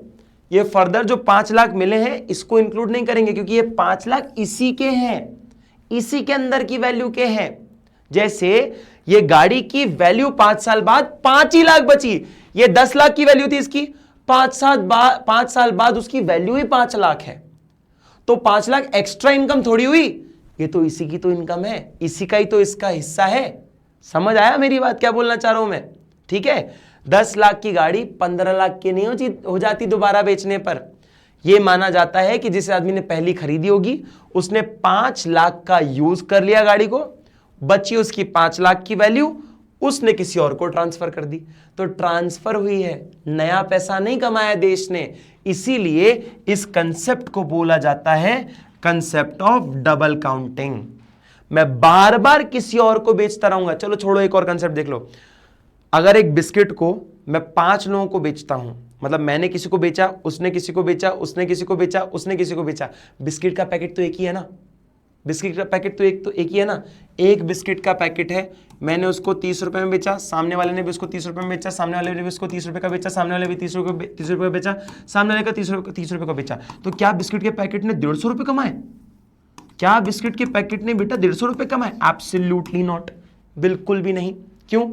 है तो सेम ही चीज ना, एक ही प्रोडक्ट है, एक प्रोडक्ट पे आप एक ही बार उसको काउंट कर सकते हो, 5 बार नहीं करोगे ना, वरना आपकी इनकम दिखेगी बहुत ज्यादा और जेब में पैसे दिखेंगे 30 रुपए। इनकम दिख रही है 150, जेब में कैश 30 रुपए पड़े हुए हैं, तो ये तो कहीं ना कहीं मैच नहीं होगा ना। इसीलिए कि आप क्या ना कर दो गलती से, आप गलती से इसको क्या ना कर दो बच्चे, आप गलती से इसको दोबारा काउंट ना कर लो, इसलिए इसको डबल काउंटिंग का पॉइंट बोला जाता है कि ये डबल काउंटिंग का कंसेप्ट है। ठीक है, only final goods are included in national income, the intermediate goods are not included in national income. Why? As they are already included in the final goods. If their value is added again, it will lead to double counting. मैं आपको एक और अगर last option बताऊं ना, तो आप ये समझ जाओगे कि अगर आप एक मोबाइल खरीदने जाते हो तो आपको मोबाइल 60,000 रुपए का अगर पड़ रहा है, तो आपसे 60,000 रुपए के अलावा उसकी बैटरी के अलग से पैसे, उसके कैमरे के अलग से पैसे, उसके अलग से चार्जिंग पोर्ट के अलग से पैसे नहीं मांगे जाते, वो 60,000 में इंक्लूडेड होते हैं। रॉ मटेरियल ऑलरेडी इंक्लूडेड होता है, इंटरमीडिएट गुड्स रॉ मटेरियल होते हैं, ऑलरेडी इंक्लूडेड है। अगर उसको अलग से फिर इंक्लूड करूंगा तो 60,000 रुपए का फोन 1,20,000 का दिखेगा, पर मेरी इनकम तो 60,000 की होगी। यह कंसेप्ट होता है डबल काउंटिंग का। ठीक है बच्चे, चलो भैया आगे बढ़ो, आगे बढ़ के देखते हैं। भैया ये पता नहीं कितनी स्लाइडें खुल गई, पता नहीं क्या ही हो गया ये। चलो कोई बात नहीं, देखो ध्यान से। अब देखो मैंने तुम्हें क्या बोला था, इंटरमीडिएट गुड्स सेम ईयर में इस्तेमाल हो जाने चाहिए। जैसे कि मान लीजिए यहां पे 10 टन कोयला था, ठीक है, कितना था बेटा, ये देखो 10 टन कोयला था। अब 10 टन कोयले को एक बिजनेस ने इस्तेमाल किया, एक साल के अंदर, 1 ईयर के अंदर वो पूरा नहीं इस्तेमाल कर पाया, सिर्फ 7 टन ही इस्तेमाल कर पाया, थोड़ा रॉ मटेरियल बच गया। वैसे रॉ मटेरियल क्या होता है, वैसे रॉ मटेरियल तो भैया इंटरमीडिएट गुड होता है ना। रॉ मटेरियल क्या होता है भैया, आप इसका इस्तेमाल करो प्रोडक्शन करने के लिए, 1 साल तक के अंदर कर रहे हो, 7 टन क्या हो गया बेटा, ये इंटरमीडिएट गुड हो गया। आपने कुछ बनाने के लिए इसका इस्तेमाल किया, फर्दर प्रोडक्शन के लिए इस्तेमाल किया, इंटरमीडिएट गुड है। 3 टन कोयला बच गया और वो 1 साल से ज्यादा हो गया उस चीज को, कितना हो गया, मोर देन 1 ईयर, 1 साल से ज्यादा हो गया, सेम ईयर से ज्यादा हो गया। मतलब मैंने इस साल खरीदा था ये सामान, पर वो साल भर में इस्तेमाल नहीं हो पाया, अगले साल को शिफ्ट हो गया, तो ये मेरा फाइनल गुड बन जाता है। क्या बात कर रहे हो सर, हां बच्चे, क्यों बेटा, ये रॉ मटेरियल था तो इस्तेमाल हो जाना चाहिए था, ये मानकर ही हमने इस प्रोडक्ट को लिया था कि रॉ मटेरियल है, फर्दर इसको प्रोडक्शन करने के लिए इस्तेमाल किया जाएगा। ठीक है, अब आपने प्रोड्यूस कर दिया तो इंटरमीडिएट गुड है, कोई दिक्कत नहीं है, पर अब तो 1 साल से ज्यादा रुक गया है, रॉ मटेरियल नहीं रहा, अब ये इन्वेस्टमेंट हो गया है आपका, ये रॉ मटेरियल नहीं बचा, अब ये इन्वेस्टमेंट कंसीडर हो गया है। 1 साल से ज्यादा रुक गया ना, ये 1 साल से ज्यादा रुक गया तो आपने इन्वेस्ट कर लिया, ऐसा मान लिया जाता है, इसीलिए इसको हम फाइनल गुड कहते हैं, इसलिए इसको हम फाइनल गुड में कंसीडर करते हैं। समझ आया कि अगर सेम ईयर में आपने इंटरमीडिएट गुड को इस्तेमाल कर लिया तो ठीक है, अगर उस सेम ईयर के बाद अगर ये रॉ मटेरियल बच जाता है या गुड्स बच जाते हैं तो वो फाइनल गुड बन जाते हैं, उनको इन्वेस्टमेंट मान लिया जाता है। ठीक है बेटा, it should always be remembered that intermediate goods are used up in the same year, if they remain for more than 1 year they are treated as final good, वो फाइनल गुड बन जाते हैं। ठीक है बच्चे, कोई दिक्कत कोई परेशानी, दोनों के बीच में डिफरेंस है, इसको देख लीजिएगा बेटा, ये इंपॉर्टेंट है। चलो स्क्रीनशॉट ले लो भले ही आप लोग, ये डिफरेंसेस मैंने डाले हुए हैं आप लोगों के लिए कि मैं बहुत अच्छे से एक्सप्लेन कर रहा हूं, तो आप पढ़कर इसको समझ लो। ठीक है, कि किसी भी सेंस में आपको कोई परेशानी ना हो। क्लियर है बच्चे, चलो जी एक छोटा सा एग्जाम्पल कर लेते हैं, इस एग्जाम्पल से तुम्हें काफी क्लैरिटी आएगी। देखो, paper purchased by publisher, publisher ने पेपर को परचेज किया तो वो क्या कर रहा होगा, उस पर कुछ प्रिंट करेगा, बाद में बेचेगा, मतलब रॉ मटेरियल की तरह है। क्या है बेटा, इंटरमीडिएट गुड, इंटरमीडिएट गुड। ठीक है, furniture purchased bye school, furniture purchase किया गया है स्कूल द्वारा। ठीक है, फर्नीचर स्कूल के द्वारा परचेज किया, मतलब स्कूल तो उसका वापस कुछ नहीं करेगा, वो तो इस्तेमाल करने के लिए खरीद रहा है, फाइनल गुड। ठीक है, milk purchase by house hold, दूध खरीदा जा रहा है घर के द्वारा, क्या होगा भाई, सिंपल सी बात है, रेडी टू यूज है, फाइनल गुड होगा, इस्तेमाल करने के लिए खरीदा गया है। Purchase of rice by grocery shop, चावल खरीदा है किसी किराने की दुकान ने, बेचने के लिए खरीदा होगा, इंटरमीडिएट गुड, रीसेल के लिए खरीदा है। ठीक है, कोल यूज बाय मैन्युफैक्चरिंग फर्म, कोयला खरीदा गया मैन्युफैक्चरिंग फर्म द्वारा, मतलब कुछ प्रोडक्शन करना होगा इन्हें, intermediate good. Computer installed in office, office के अंदर इंस्टॉल किया है कंप्यूटर, क्या होगा बेटा, इन्वेस्टमेंट है, फाइनल गुड। ठीक है। Coal used by consumer household, कोयला घर में इस्तेमाल हो रहा है, जैसे होता है ना कई बार पनीर टिक्का बनाना है आपको कुछ, या अलाव में आग वो तापनी है, ऐसे ठंड के टाइम पे होता है, तो कोयला इस्तेमाल किया रहा है घर में, मतलब रेडी टू यूज है, कंज्यूम किया गया है, क्या होगा बेटा, फाइनल गुड बन जाएगा। फिर देखो mobile sets purchased bye mobile dealer, mobile dealer ने मोबाइल खरीदा, स्टॉक है उसके लिए, एक इन्वेस्टमेंट है, क्या होगा जी, क्या होगा बेटा, नहीं सॉरी इन्वेस्टमेंट नहीं है, रीसेल करने के लिए खरीद रहा है, क्या होगा जी, इंटरमीडिएट गुड होगा। ठीक है। और purchase of pulses by consumer क्या है जी, फाइनल गुड है। कस्टमर द्वारा दालें खरीदी गई, फाइनल गुड है। आई होप कि आपको क्लियर होगा, क्या ये बात समझ आई बच्चे? चलो जी फटाक से इसका स्क्रीनशॉट ले लो। ठीक है बेटा जी, आई होप कि आपने स्क्रीनशॉट ले लिया है। चलो जी अब नेक्स्ट पॉइंट देखते हैं, consumption goods and capital goods. ये दो चीजें क्या होती है, ध्यान से सुनिएगा। फाइनल गुड्स बेटा दो तरीके से डिवाइडेड होते हैं, एक होता है कंजम्पशन गुड और दूसरा होता है कैपिटल गुड। मैंने बताया था ना, या तो आप खुद इस्तेमाल करते हो या फिर आप इन्वेस्टमेंट करते हो। तो इन्वेस्टमेंट करे जाने वाले गुड्स है ना, उन्हें हम कैपिटल गुड्स कहते हैं, जिनको आप इन्वेस्ट करते हो। जो आप खुद कंज्यूम कर लेते हो उसे हम कंजम्पशन गुड्स कहते हैं। ठीक है। अब दोनों में कुछ मेजर डिफरेंस और कुछ की पॉइंट्स है जिनको अपन को समझना है, बाकी आप पढ़ चुके हैं चीज तो आपको इजीली समझ आ जाएगी। अब कंजम्पशन गुड्स क्या होता है बेटा, वो गुड्स जो कि एक इंसान की इच्छाओं को डायरेक्टली सेटिस्फाई करते हैं, जैसे कि bread, butter, shirt, pen, TV, furniture, ये सब चीजें।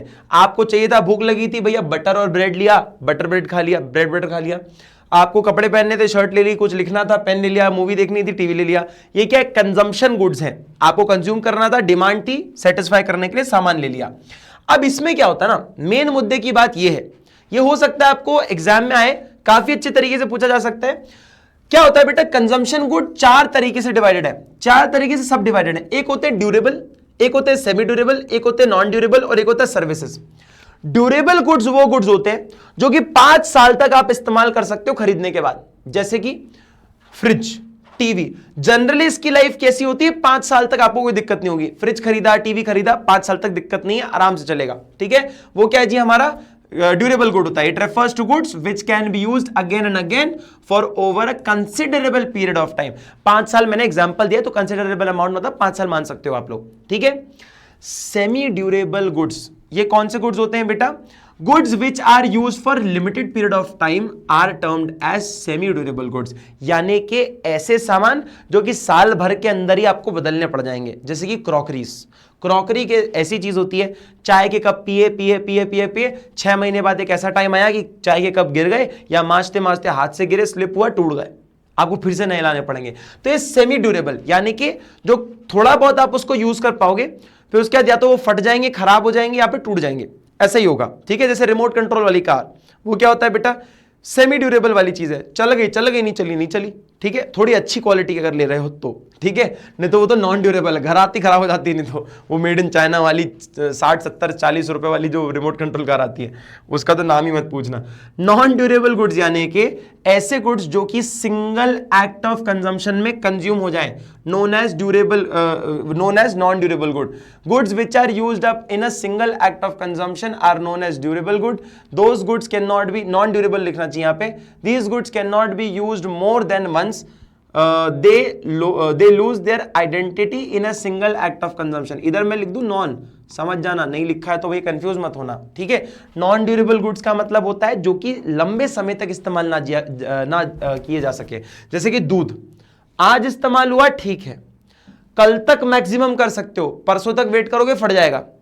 आपका केला, सब्जी, फ्रूट्स वगैरह आप 1, 2, 3, 4 दिन में खत्म कर दो उसको, वरना वो सड़ जाएंगे, कोई काम के नहीं रहेंगे। इन्हें कहा जाता है नॉन ड्यूरेबल गुड्स, जिनकी शेल्फ लाइफ बहुत कम होती है। ठीक है। और फिर आती हैं सर्विसेज, जैसे कि हम आपको दे रहे हैं। ये क्या होता है बेटा, किसी इंसान की कोई सर्विस की रिक्वायरमेंट होती है, जैसे कि अगर आपको पढ़ना है तो हम पढ़ाने वाले चाहिए, डॉक्टर के पास जाना है क्योंकि बीमार हो, तो सर्विसेज जो होती है ना, वो भी कंजम्पशन के लिए होती है। आप ये देख रहे हो, कंज्यूम ही तो कर रहे हो जो मैं बता रहा हूं, है ना। तो ये कंजम्पशन गुड है, ये गुड है जो आप कंज्यूम कर रहे हो। सेम वे नॉलेज एक तरह से वही स्प्रेड करी जाती है। ठीक है। तो दीज आर सर्विसेज, आप जानते हो अच्छे से व्हाट आर सर्विसेज। क्लियर बेटा। Now what is capital good? Capital good वो गुड्स होते हैं जो कि प्रोडक्शन करने में मदद करते हैं आपकी, सर्विस देनी हो, गुड्स बनाने हो, उसमें आपकी हेल्प करते हैं, उसे हम कैपिटल गुड्स कहते हैं। जैसे कि प्लांट, मशीनरी, इक्विपमेंट। आप कोई भी मशीन खरीद लो, कोई भी प्लांट खरीद लो, कोई भी आप टूल खरीद लो जो कि आपको प्रोडक्शन करने में मदद करे, उसे हम क्या कहते हैं बेटा? एक इन्वेस्टमेंट मानते हैं। जैसे कि ट्रक खरीद लिया, जेसीबी खरीद ली, क्या करेगा? इन्वेस्टमेंट था, आपको फर्दर कुछ बनाने या सर्विस देने में हेल्प करने वाला है। अब इसके बेसिक चीजें क्या है?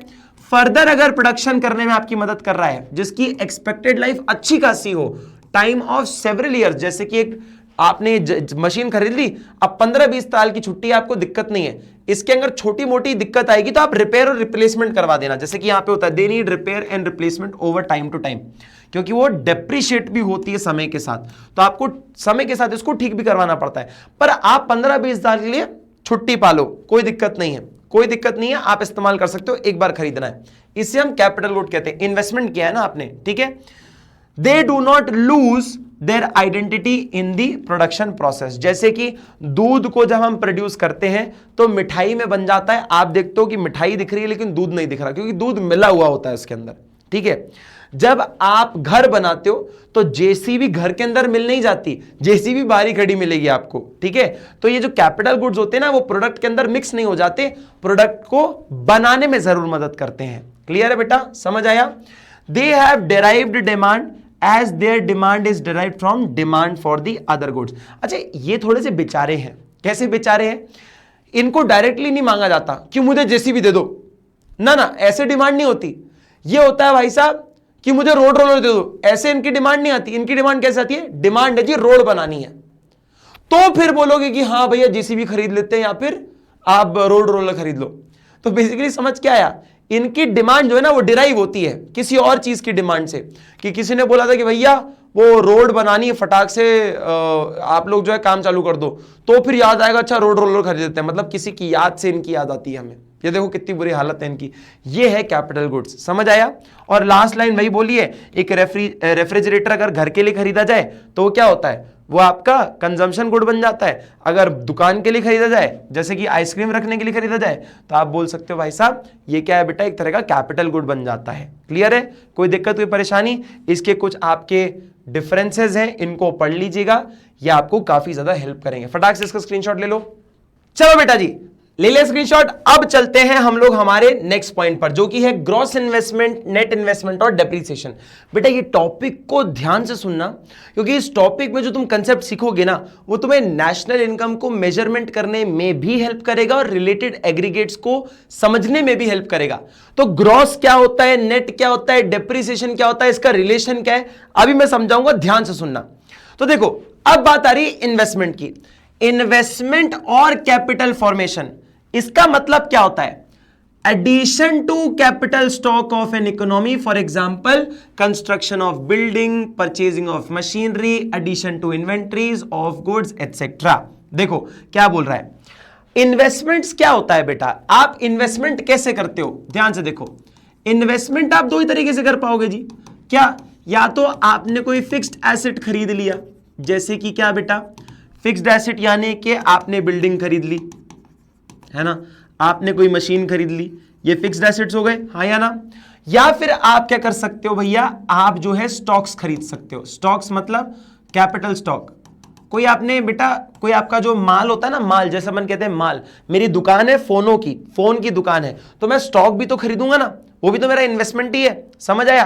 तो मैं या तो माल खरीद लूंगा या फिर मैं क्या करूंगा बेटा, फिक्स्ड एसेट खरीद लूंगा। जब मैं इन दोनों को मिला लेता हूं तो ये क्या बन जाता है? ये बन जाता है जी ग्रॉस इन्वेस्टमेंट। क्या हो जाता है ये? Gross investment. Sir what is gross investments? Gross investments यानी कि टोटल इन्वेस्टमेंट जो आपने करे हैं फिक्स्ड एसेट खरीदकर और कैपिटल स्टॉक के साथ।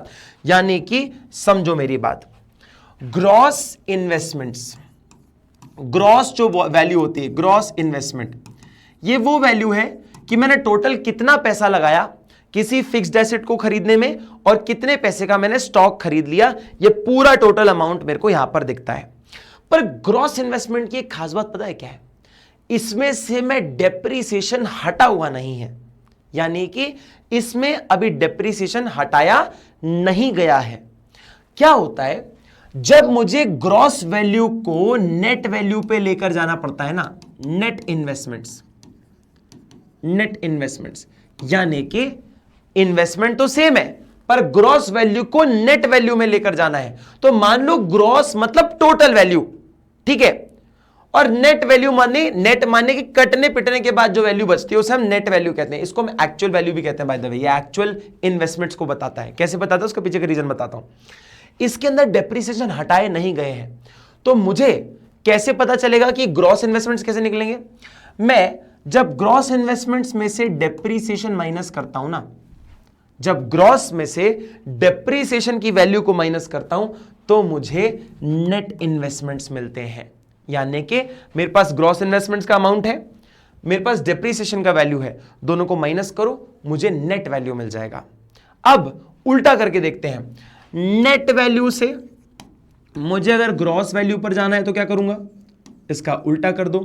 ग्रॉस वैल्यू में डेप्रिसिएशन मिला हुआ होता है तो मैं क्या करूंगा? डेप्रिसिएशन को यहां पर ऐड कर दूंगा, मुझे ग्रॉस वैल्यू मिल जाएगी। यानी कि ग्रॉस वैल्यू में डेप्रिसिएशन एडेड होता है, इसमें सब्ट्रैक्टेड होता है। इसमें डेप्रिसिएशन एडेड होगा, इसमें डेप्रिसिएशन सब्ट्रैक्टेड होगा। ठीक है, नेट वैल्यू माने कि कटने पिटने वाली वैल्यू, जो कट पिट कर वैल्यू आती है वो।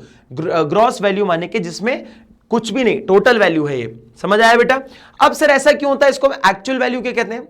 बेटा मान लीजिए मैंने बोला कि भाई वैसे तो क्रेटा जो है वो 20 लाख रुपए की गाड़ी है, मैंने फिक्स्ड एसेट के नाम पे क्रेटा को खरीद लिया, 20 लाख रुपए का मैंने इसमें डाल दिया, लेकिन वो क्रेटा 2 साल पुरानी थी, किसी की यूज थी, सेकेंड हैंड व्हीकल था, वो मुझे पड़ी कितने में? 16 लाख में पड़ी। तो एक्चुअली में वैल्यू क्या है उसकी?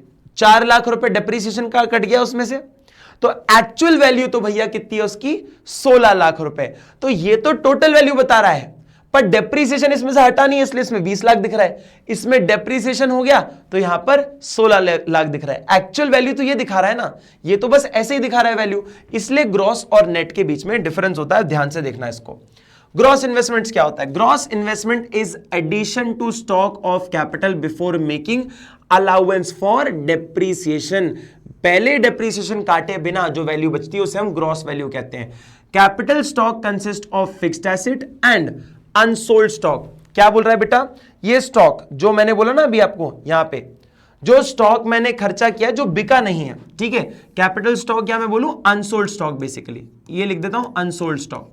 जो स्टॉक नहीं बिका वो और जो फिक्स्ड एसेट है उनको जब मैं ऐड करता हूं तो ग्रॉस वैल्यू आती है मेरे पास। ठीक है बेटा, समझ आया? कोई दिक्कत, कोई परेशानी? So gross investment is the expenditure on purchase of fixed asset and unsold stock during the accounting year. कि वो स्टॉक जो बिका नहीं है, भाई खरीदा तो था हमने स्टॉक, हाँ या ना, माल खरीदा था पर बिका नहीं, वो एक इन्वेस्टमेंट माना जाता है। ठीक है, समझ आया बच्चे? क्लियर?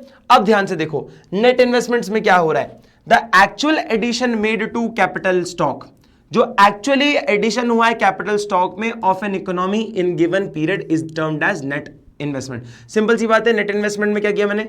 ग्रॉस में से डेप्रिसिएशन को माइनस किया, नेट वैल्यू आ गई। ग्रॉस में से जब डेप्रिसिएशन को माइनस किया, नेट वैल्यू आ गई। ये मैंने आपको सिखाया था अभी। नेट में डेप्रिसिएशन हटा हुआ होता है, ग्रॉस में डेप्रिसिएशन मिला हुआ होता है। सिंपल। सर यही बता दो अब डेप्रिसिएशन क्या होता है, बहुत बच्चों को पता होगा, जिनको नहीं पता मैं बता देता हूं। बेटा नई नवेली जब गाड़ी खरीदते हो तो उसकी वैल्यू कितनी होती है? 10 लाख रुपए, है ना? 7-8 साल बाद जब उसके टायर पंचर हो जाते हैं, डेंट पेंट आ जाता है, कहीं से टूट फूट जाती है, 7-8 ईयर्स बाद, तब भी इसकी वैल्यू 10 लाख होती है या इसकी वैल्यू गिर जाती है? इसकी वैल्यू गिर जाती है। इसकी वैल्यू गिरकर मान लो जैसे 3 लाख हो गई। तो ये क्यों गिरी? 7 लाख रुपए क्यों गिर गए? हो सकता है हर साल 1-1 लाख रुपए इसकी वैल्यू गिरी, इसलिए इसकी वैल्यू आज 3 लाख रुपए बची हुई है। ये क्या बता रहा है? Depreciation refers to fall in the value of an fixed asset due to normal wear and tear, passage of time or expected obsolescence, change in technology. The concept of depreciation is very important to differentiate between gross and net. Gross is inclusive, मतलब gross के अंदर included होता है depreciation, where as net excludes it, net के अंदर नहीं होता। समझ आया? यहां पर तुम देख सकते हो इसको। और दूसरी भाषा में क्या बोलते हैं? डेप्रिसिएशन को दूसरे नाम से बोलते हैं कंजम्पशन ऑफ फिक्स्ड एसेट। इसको याद रख लेना। आपको डेप्रिसिएशन नाम बहुत कम देखने को मिलेगा, लेकिन आपको यही नाम देखने को मिलेगा मोस्ट ऑफ द टाइम। ये बात याद रखना। आपको जब नेशनल इनकम निकालने को बोला जाएगा ना, तो आपको डेप्रिसिएशन नाम नहीं दिखने वाला है, बात समझ लो। आपको अगर कोई नाम दिखने वाला है तो यही नाम दिखने वाला है, consumption of fixed asset, fixed capital, ठीक है। यही आपका जो नाम है ना, इसी नाम से ये लोग क्या है आपको डेप्रिसिएशन देंगे, आपको कंफ्यूज करने के लिए देंगे। क्यों? डेप्रिसिएशन लिख दोगे तो इजीली समझ जाओगे, दूसरे नाम से दे देंगे थोड़ा कंफ्यूज हो जाएंगे बच्चे कि डेप्रिसिएशन तो दिया ही नहीं है। यही दिखेगा, 5 स्टार मार्क किए, याद रखना। क्या है डेप्रिसिएशन? डेप्रिसिएशन कुछ नहीं है, कुछ टूट फूट जाने से वैल्यू कम हो जाती है, या ज्यादा इस्तेमाल कर ले तो वैल्यू कम हो जाती है, या टेक्नोलॉजी बदल जाए तो वैल्यू कम हो जाती है। देखो क्या लिखा है, यही तो लिखा है। नॉर्मल वेयर एंड टेयर का मतलब क्या है? कुछ टूट फूट गया, जैसे टायर पंचर हो गया, टायर की वैल्यू खत्म हो गई, बम्पर टूट गया, तो अब जब नया बम्पर लगाओगे, आपने चीजों को बहुत ज्यादा तोड़ फोड़ दिया तो उसकी वैल्यू कम हो जाती है। Continuous use of fixed asset के बाद जो छोटा मोटा डिक्रीज हो जाता है वैल्यू का, वो उसे कहते हैं नॉर्मल वेयर एंड टेयर।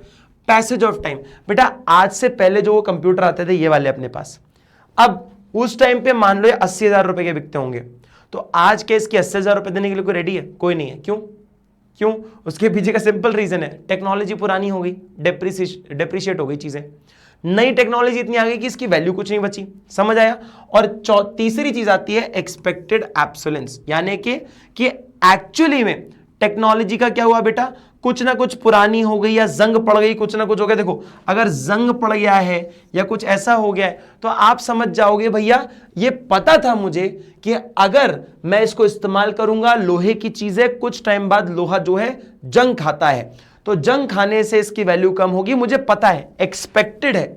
तो एक चीज सीखो आज, एक्सपेक्टेड एब्सोलेंस या मतलब एक्सपेक्टेड नुकसान जो होते हैं वो डेप्रिसिएशन होते हैं, जो अनएक्सपेक्टेड लॉसेस होते हैं उन्हें हम कैपिटल लॉस कहते हैं। यानी कि गाड़ी खरीदी है, 10 साल बाद उसकी वैल्यू कम होनी ही है, मुझे ऑलरेडी पता है, यह डेप्रिसिएशन कहलाता है।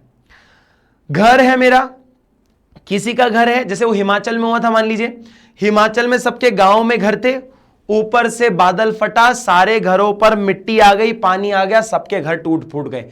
किसी ने एक्सपेक्ट किया था, किसी ने एक्सपेक्ट नहीं किया था, इसे हम कैपिटल लॉस कहते हैं। ठीक है, तो यहां पर देखो क्या है, एक्सपेक्टेड एब्सोलेंस और अनएक्सपेक्टेड एब्सोलेंस। क्या बोल रहा है जी? एक्सपेक्टेड का मतलब होता है जी कि आपको पता है कि जो चीजें होनी है, जैसे कि expected obsolescences occur due to change in the technology, technology की चेंज की वजह से हो जाएगा, डिमांड बदल गई, कुछ भी हो गया, ये सब एक्सपेक्टेड होता है। ये आप डेप्रिसिएशन रिजर्व फंड से मैनेज कर सकते हो। ऑलरेडी आपको पता है डेप्रिसिएशन होगा तो आप अलग से एक फंड्स मेंटेन करके चलते हो कि जो भी नुकसान होगा उसकी भरपाई कर लेंगे। ठीक है। अनएक्सपेक्टेड एब्सोलेंस का मतलब होता है जैसे कि नेचुरल डिजास्टर, चोरी हो गई, एक्सीडेंट हो गया, क्लाइमेट चेंज आ गया, कोई भी ऐसी चीज होती है उसे हम कैपिटल लॉस कहते हैं। कैपिटल लॉस यानी कि वो नुकसान जो कि हमारे एक्सपेक्टेशन में नहीं था, और डेप्रिसिएशन वो नुकसान जो कि हमें पता था होगा। ठीक है, समझ आया बेटा? जैसे कि जूते हैं, पहनोगे तो रगड़ेंगे, खराब होंगे, आपको पता है थोड़े टाइम में वापस खरीदने पड़ जाएंगे। यही होते हैं एक्सपेक्टेड और अनएक्सपेक्टेड लॉसेस। इनको फटाक से एक बार स्क्रीनशॉट ले लो जल्दी से बेटा। ठीक है बेटा, स्क्रीनशॉट ले लिया। अब बात को जरा ध्यान से सुनिएगा। नेक्स्ट पॉइंट आता है अपने पास नेट इनडायरेक्ट टैक्सेस। लेकिन इससे पहले ना मैं आपको एक कहानी समझाता हूं, थोड़ा ध्यान से सुनिएगा। ये मान लीजिए एक स्पीकर है। क्या है बेटा? ये एक स्पीकर्स है। ठीक है, स्पीकर्स आप गाना वाना सुनते हो ना। अब बेटा क्या हुआ, ये स्पीकर की जो प्राइस थी, जो लागत थी, नॉट प्राइस, लागत, वो थी 500 रुपए। इसको हम क्या कहते हैं बेटा? लागत को फैक्टर कॉस्ट, कि बनाने में कितना पैसा लगा इस स्पीकर को? 500 रुपए लगा जी। ठीक है, अब क्या मार्केट में 500 रुपए में बिकता है? नहीं सर, 500 रुपए में तो नहीं बिकता। कितने में बिकता है? इसके अंदर लगते हैं पहले टैक्सेस। क्या लगते हैं बच्चे? टैक्स लगाते हैं। तो सरकार का एक नियम है कि मान लीजिए इनडायरेक्ट टैक्स होता है, एक इनडायरेक्ट टैक्स, कि कोई भी सामान आप खरीदते बेचते हो उस पे इनडायरेक्ट टैक्स लगता है, जैसे जीएसटी होता है वो लगता है, और उसका कुछ पैसा इसमें ऐड किया जाता है। मान लीजिए 10% इसका टैक्स था, तो 500 का 10% कितना होता है? 50 रुपए। ठीक है, तो आपने इनडायरेक्ट टैक्स कितना दे दिया बेटा? 50 रुपए। तो आपने 50 रुपीज क्या दे दिया बच्चे? यहां पर इनडायरेक्ट टैक्स का ऐड कर दिया। कितने का हो गया ये हो गया जी 550 रुपए का। मार्केट में बेच देते हैं, अब ये मार्केट के ऊपर आ गया है, मार्केट पे प्राइस चढ़ चुकी है। जब भी आप मार्केट में कोई प्रोडक्ट देखते हो उसमें टैक्स लगा हुआ होता है ना। तो ये हो गया। पर सरकार ने एक चीज नोटिस करी कि यार 550 रुपए का जो स्पीकर है ना, ये मेरे को लग रहा है यार बहुत महंगा है लोगों के लिए, है ना। तो जनरली क्या करती है सरकार, जो भी ऐसी नेसेसिटी वाली चीजें होती हैं, स्पीकर तो एक नॉर्मल एग्जांपल है, जो भी जरूरत की चीजें होती है जैसे कि एलपीजी गैस सिलेंडर, वो सबकी जरूरत है। तो सरकार क्या करती है, अगर जरूरत की चीज हद से ज्यादा महंगी हो जाती है ना, तो क्या करते हैं बेटा, हद से ज्यादा अगर महंगी हो जाती है तो सरकार उस पर कुछ सब्सिडी देती है। क्या देती है बेटा, थोड़ी सी सब्सिडीज दे देती हैं। क्लियर। अब मान लीजिए सरकार ने क्या किया बच्चे, सरकार ने 10 रुपए की मान लो सब्सिडी दे दी, यानी कि छूट दे दी। ठीक है, क्या दे दी बेटा, सब्सिडी दे दी। इसमें क्या किया बेटा, माइनस कर दिया मैंने सब्सिडीज। मैंने क्या किया बेटा, सरकार ने ना, वो ऐड क्यों किया, ऐड क्यों किया, माइनस करो इधर, माइनस। हाँ, सरकार ने बोला कि यार 550 रुपए बहुत ज्यादा है, 10 रुपए की छूट दे दो, जिससे कि लोगों ना कम से कम इसको खरीद पाए। ठीक है, कम से कम लोगों के लिए थोड़ी सी अफोर्डेबल हो जाए। और वो नेसेसिटी वाली जो चीजें होती है ना, उस पे सब्सिडीज जनरली होती हैं। स्पीकर तो जैसे एक नॉर्मल एग्जांपल है, जैसे एलपीजी गैस सिलेंडर, उस पे सब्सिडी दी जाती है। ये 10 रुपए की छूट, पता है इसको क्या कर रही है, हल्का सा अफोर्डेबल बना रही है। आपको लग रहा होगा सर 550 में 540 हो जाएगा, क्या अफोर्डेबल है इसमें। ये एक एग्जांपल है, इसलिए शायद आपको नहीं लग रहा होगा, पर सब्सिडीज जो है ना थोड़ा सा अफोर्डेबल बनाती है चीजों को। 30-40 रुपए की छूट मिल जाएगी, 100 रुपए की छूट मिल जाएगी, 50 रुपए की छूट मिल जाएगी, 800, 900, 1000 रुपए की चीज पे, तो काफी फायदा करती है लोगों को, है ना। बेटा 10-20 रुपए भी बचते हैं ना, तो बचत हमेशा अच्छी लगती है लोगों को। तो 50 रुपए टैक्स लगाकर 10 रुपए की छूट देकर जो इसकी फाइनल वैल्यू आती है, जिसे हम कह रहे हैं भाई साहब, इसको अगर मैं गणित लगाऊं तो कितना आएगा, 540 रुपए। ये प्राइस क्या कहलाती है, ये प्राइस कहलाती है मार्केट प्राइस, जिसको मैं शॉर्ट में एमपी भी कहता हूं। और ये क्या होती है, फैक्टर कॉस्ट, जिसको मैं शॉर्ट में एफसी भी कहता हूं। अब एक बात क्या सीखने को मिली, एक बात ये सीखने को मिली, फैक्टर कॉस्ट और मार्केट प्राइस में डिफरेंस क्या है। डिफरेंस बस इसका है, इसका, ये तो लागत है और ये मार्केट में बिकने वाली प्राइस है, हाँ या ना। लागत और मार्केट में बिकने वाली प्राइस में क्या डिफरेंस है, इनडायरेक्ट टैक्सेस को ऐड कर दिया जाता है और सब्सिडीज को माइनस कर दिया जाता है। क्या बोला मैंने, इनडायरेक्ट टैक्स को ऐड कर दिया जाता है और माइनस किस चीज को कर दिया जाता है, सब्सिडीज को। ठीक है, सब्सिडीज को माइनस कर दिया जाता है। जो भी इसका बैलेंस आता है ना, जैसे 50 माइनस 10 कितना हुआ, 40 आया ना, तभी तो 500 में 40 ऐड हुआ और 540 भाग गया प्राइस। ये जो 40 रुपए है ना, इस वैल्यू को कहते हैं नेट इनडायरेक्ट टैक्सेस। समझ आया। तो नेट इनडायरेक्ट टैक्सेस कैसे निकलते हैं, इनडायरेक्ट टैक्स माइनस सब्सिडीज लगाकर जो भी वैल्यू आएगी उसको आप फैक्टर कॉस्ट में जोड़ दो, मार्केट प्राइस बन जाती है। यानी कि 500 रुपए में जब नेट इनडायरेक्ट टैक्स 40 रुपए जोड़ दो, मतलब इनडायरेक्ट टैक्स और सब्सिडी माइनस करने के बाद जब आप 40 रुपए इसमें ऐड करते हो तो ये मार्केट प्राइस बन जाती है, जिसमें मार्केट में इनडायरेक्ट टैक्स इंक्लूड होते हैं और सब्सिडीज माइनस होती हैं। समझ आया, क्या समझ आया बच्चे। मार्केट पे हमेशा प्राइस जो दिखती है वो टैक्स मिली हुई दिखती है, तो इसलिए वो थोड़ी सी बड़ी हुई दिखती है। तो देखो नेट इनडायरेक्ट टैक्सेस क्या है, इसका फॉर्मूला क्या है, it is the difference between indirect tax and subsidies. देखो क्या लिखा है, net indirect taxes is equal to indirect tax minus subsidies. अब देखो एक एक चीज समझ लो, इनडायरेक्ट टैक्स क्या होता है भाई, जो भी टैक्स लगाया जाता है सरकार द्वारा, जो भी प्रोडक्शन करने पर होता है, जैसे सेल करना हो या प्रोड्यूस करना हो गुड्स या सर्विस को, तो आपके ऊपर कई सारे इनडायरेक्ट टैक्सेस लगाए जाते हैं, जैसे कि goods and service tax, GST जिसको कहते हैं, custom duties, central excise, VAT, petroleum products, excise on liquor, आपका ये electricity duty, stamp duty, security transaction tax, entry tax, toll, फलाना ढिमका, खूब सारे टैक्सेस होते हैं।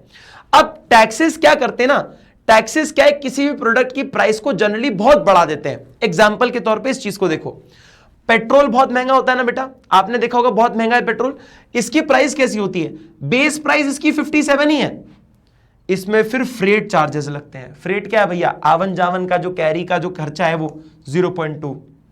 फिर इसमें एक्साइज ड्यूटी लगती है, टैक्स लगता है इनडायरेक्ट, क्या हो गया? कम से कम 20 रुपए का टैक्स लगता है। फिर देखो डीलर अपना कमीशन निकालता है हर लीटर पे 3-3.5 रुपए। फिर वैट लगता है इस पे, एक और इनडायरेक्ट टैक्स, वो कितना हो गया? 15.5 के आसपास हो गया। जब टोटल करते हो तो इसकी प्राइस आपको दिखती है 96 रुपीज। है कितने का हो जाता है? ये डिफरेंस आता है। इसीलिए ये आपको महंगा दिखता है और महंगा पड़ता भी है, क्योंकि इसमें बहुत सारे टैक्सेस इंक्लूड होते हैं।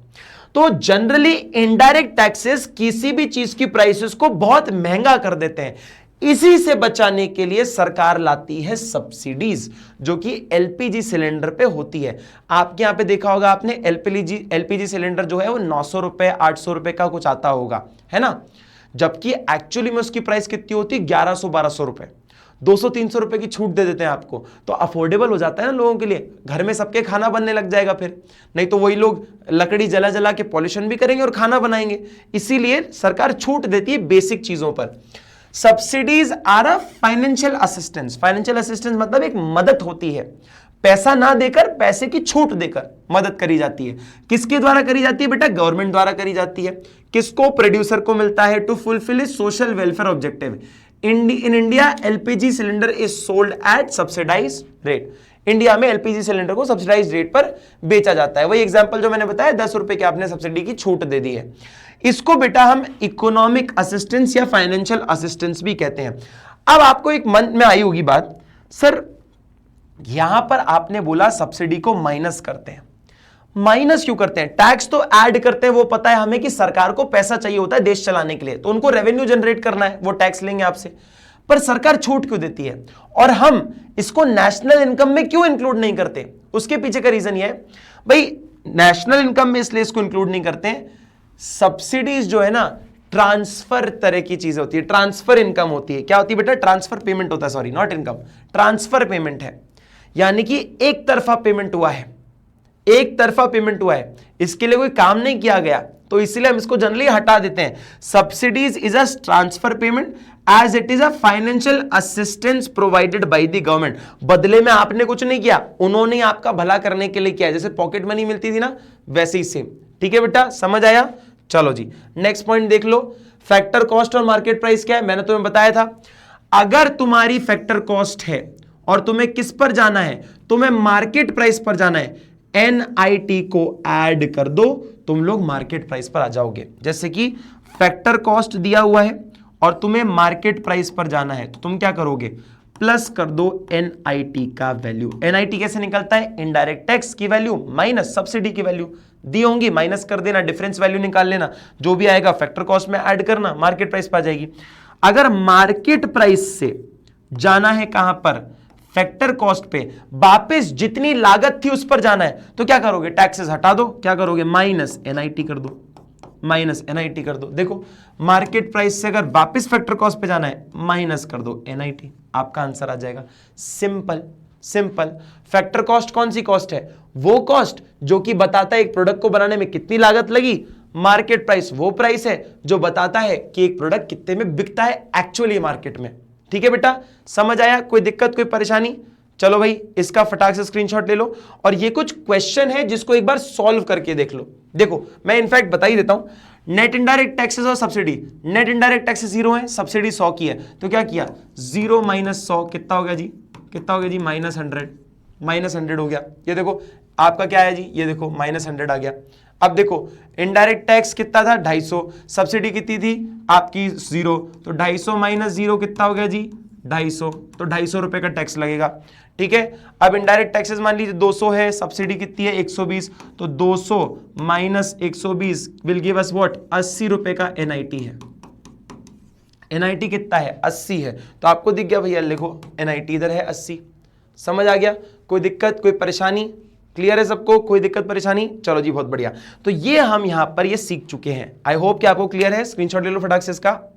चलिए जी बेटा, अब आता है अपना लास्ट कंसेप्ट इस चैप्टर का, और वो लास्ट कंसेप्ट क्या है वो सीख लो, आपका चैप्टर खत्म हो जाएगा।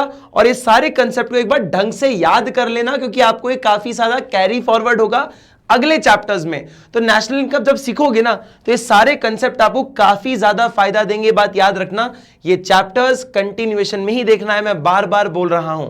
आप बीच में देखोगे आपको चीजें नहीं समझ आएंगी, कंटिन्यूएशन में देखना तभी आपको बेहतर समझ आएगा। चलो, last concept for this chapter is net factor income from abroad. देसी भाषा में समझो, ये net factor income from abroad, जिसको हम शॉर्ट फॉर्म में NFIA कहते हैं, ये NFIA क्या होता है ध्यान से देखिएगा। एक होती है डोमेस्टिक इनकम। डोमेस्टिक इनकम का मतलब होता है जो हमारी डोमेस्टिक टेरिटरी पर रहकर एक सिटी नॉर्मल रेसिडेंट या नॉन रेसिडेंट ने कमाया हो। मतलब भले हमारा आदमी हो या ना हो, पर हमारी जमीन पर अगर पैसा कमाया है तो उसे हम डोमेस्टिक इनकम मानते हैं। क्या मानते हैं जी? अगर हमारे जमीन पर किसी नॉर्मल रेसिडेंट ने कमाया हो या नॉन रेसिडेंट, जो हमारा रेसिडेंट है भी नहीं, उसने कमाया लेकिन हमारी जमीन पर कमाया है, तो वो एक डोमेस्टिक इनकम मानी जाती है। पर नेशनल इनकम क्या होता है, उसमें थोड़ा सा डिफरेंस है। देखो, अब देश बेटा अकेला तो काम नहीं करता। कुछ पैसा हम यूएस से कमाते हैं, ठीक है, और कुछ पेमेंट्स हम यूएस को या बाकी सारे देशों को भी देते हैं। कुछ पैसा हम बाहर के देशों से कमाते हैं और कुछ पैसा हम बाहर के देशों को देते भी हैं, कुछ खर्चे भी करते हैं जो बाहर के देशों की इनकम होती है ना। कुछ हमने बिजनेस किया यूएस से, उसका पैसा इंडिया में कमा लिया, इंडिया में लेकर आ गए। कुछ हमने यूएस की कंपनी इंडिया में आई, उन्होंने पैसा कमाकर बाहर लेकर चले गए, ऐसा भी होता है, हाँ या ना। तो इन दोनों का जो डिफरेंस होता है ना, इन दोनों का जो डिफरेंस होता है ना, उससे हम NFIA कहते हैं। यानी कि जो पैसा आपने बाहर से कमाया माइनस जो पैसा आपने बाहर को पे कर दिया, उसके बाद जो वैल्यू बचती है उसे हम NFIA कहते हैं।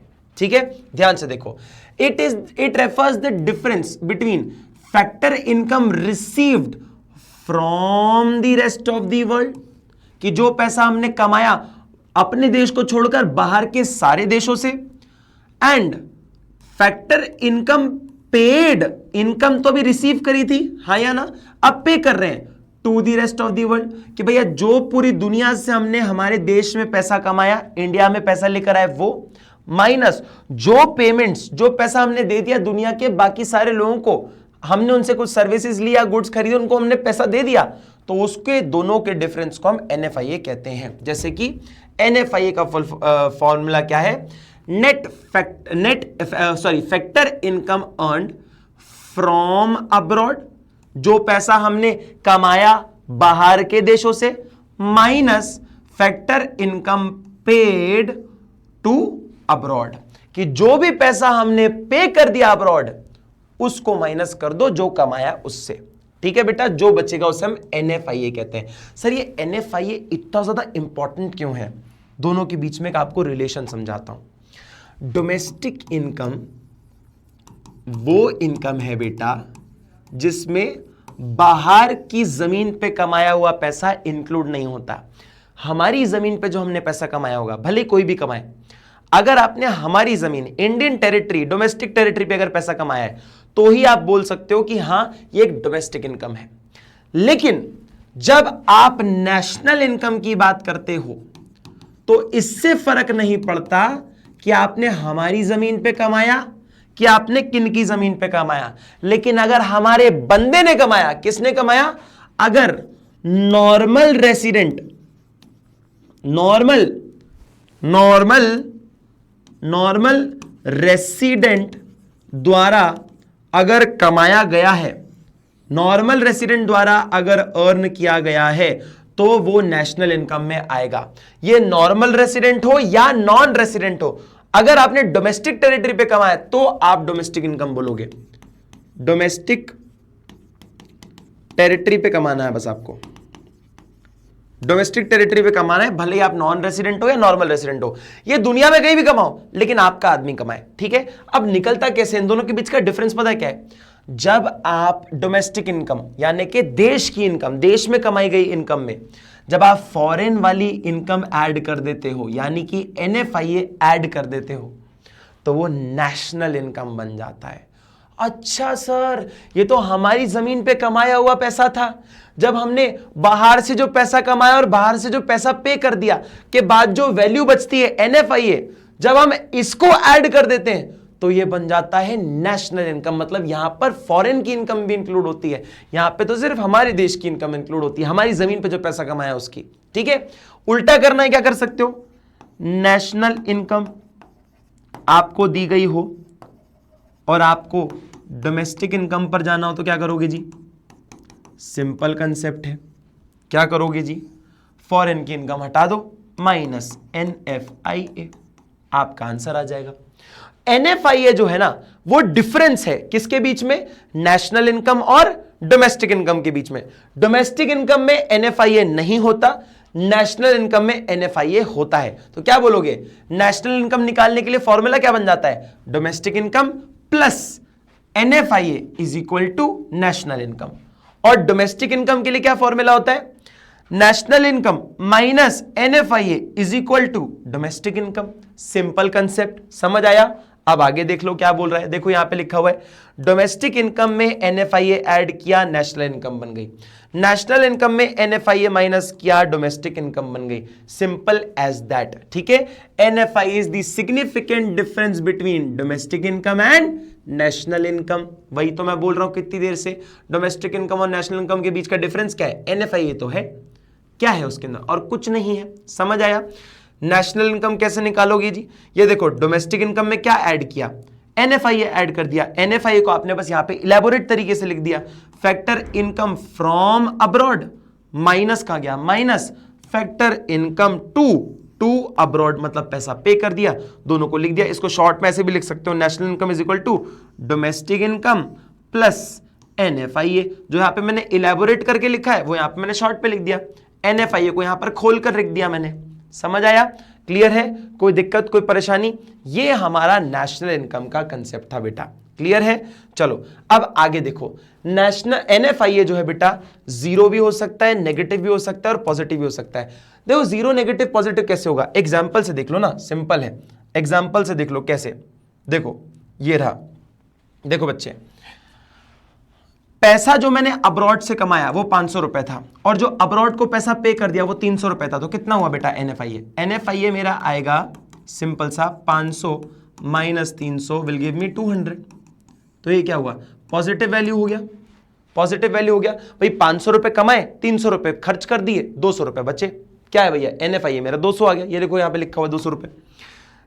फैक्टर इनकम फ्रॉम अब्रॉड, जो पैसा मैंने बाहर से कमाया वो 250 रुपए था और जो फैक्टर इनकम मैंने पे कर दिया वो 620 रुपए था। तो क्या हुआ देखो, NFIA को मैं सिंपल सा करूंगा, जो मैंने पैसा कमाया वो कितना था 250 रुपए 250, और जो मैंने पैसा पे कर दिया वो था 620, कितना बचा जी, ये हो गया 250 और 120 कितना हो गया 370, है ना। तो ये क्या हुआ 370 नेगेटिव का हो गया, मतलब खर्चा ज्यादा कर दिया। तो NFIA क्या हुआ बेटा, NFIA नेगेटिव हो गया। देखो नेगेटिव वैल्यू आ गई, पॉजिटिव भी है नेगेटिव भी है, और जितना कमाया उतना ही खर्च कर दिया, कितना बचेगा भैया, जीरो ही बचेगा आपके पास, और क्या बचेगा, है ना। कितना है, sorry factor income to abroad 150, factor income सिर्फ पैसा ही कमाया, खर्चा कुछ नहीं किया, तो आपका NFIA भी आपका, सॉरी सिर्फ खर्चा किया कमाया कुछ भी नहीं, तो आपका NFIA नेगेटिव आ गया। सिर्फ कमाया खर्चा कुछ नहीं किया तो क्या होगा बेटा, आपका फिर से क्या होगा बेटा, ये पॉजिटिव आ जाएगा। सिर्फ कमाया खर्चा नहीं किया तो क्या आ गया आपका 150 हो गया। अब जैसे मान लो कमाया 150 खर्चा भी 150 किया तो कितना बचेगा, NFIA 0 आ जाएगा, NFIA 0 आ जाएगा, NFIA 0 आ जाएगा। कमाया भी 150 खर्चा भी 150 किया, कितना हुआ 0 आ जाएगा जी। तो लो भैया, it is hence proved it can be positive, it can be negative and it can be 0, anything can be possible. ठीक है, and the last thing you need to learn is NFIA के अंदर क्या क्या इंक्लूड होता है।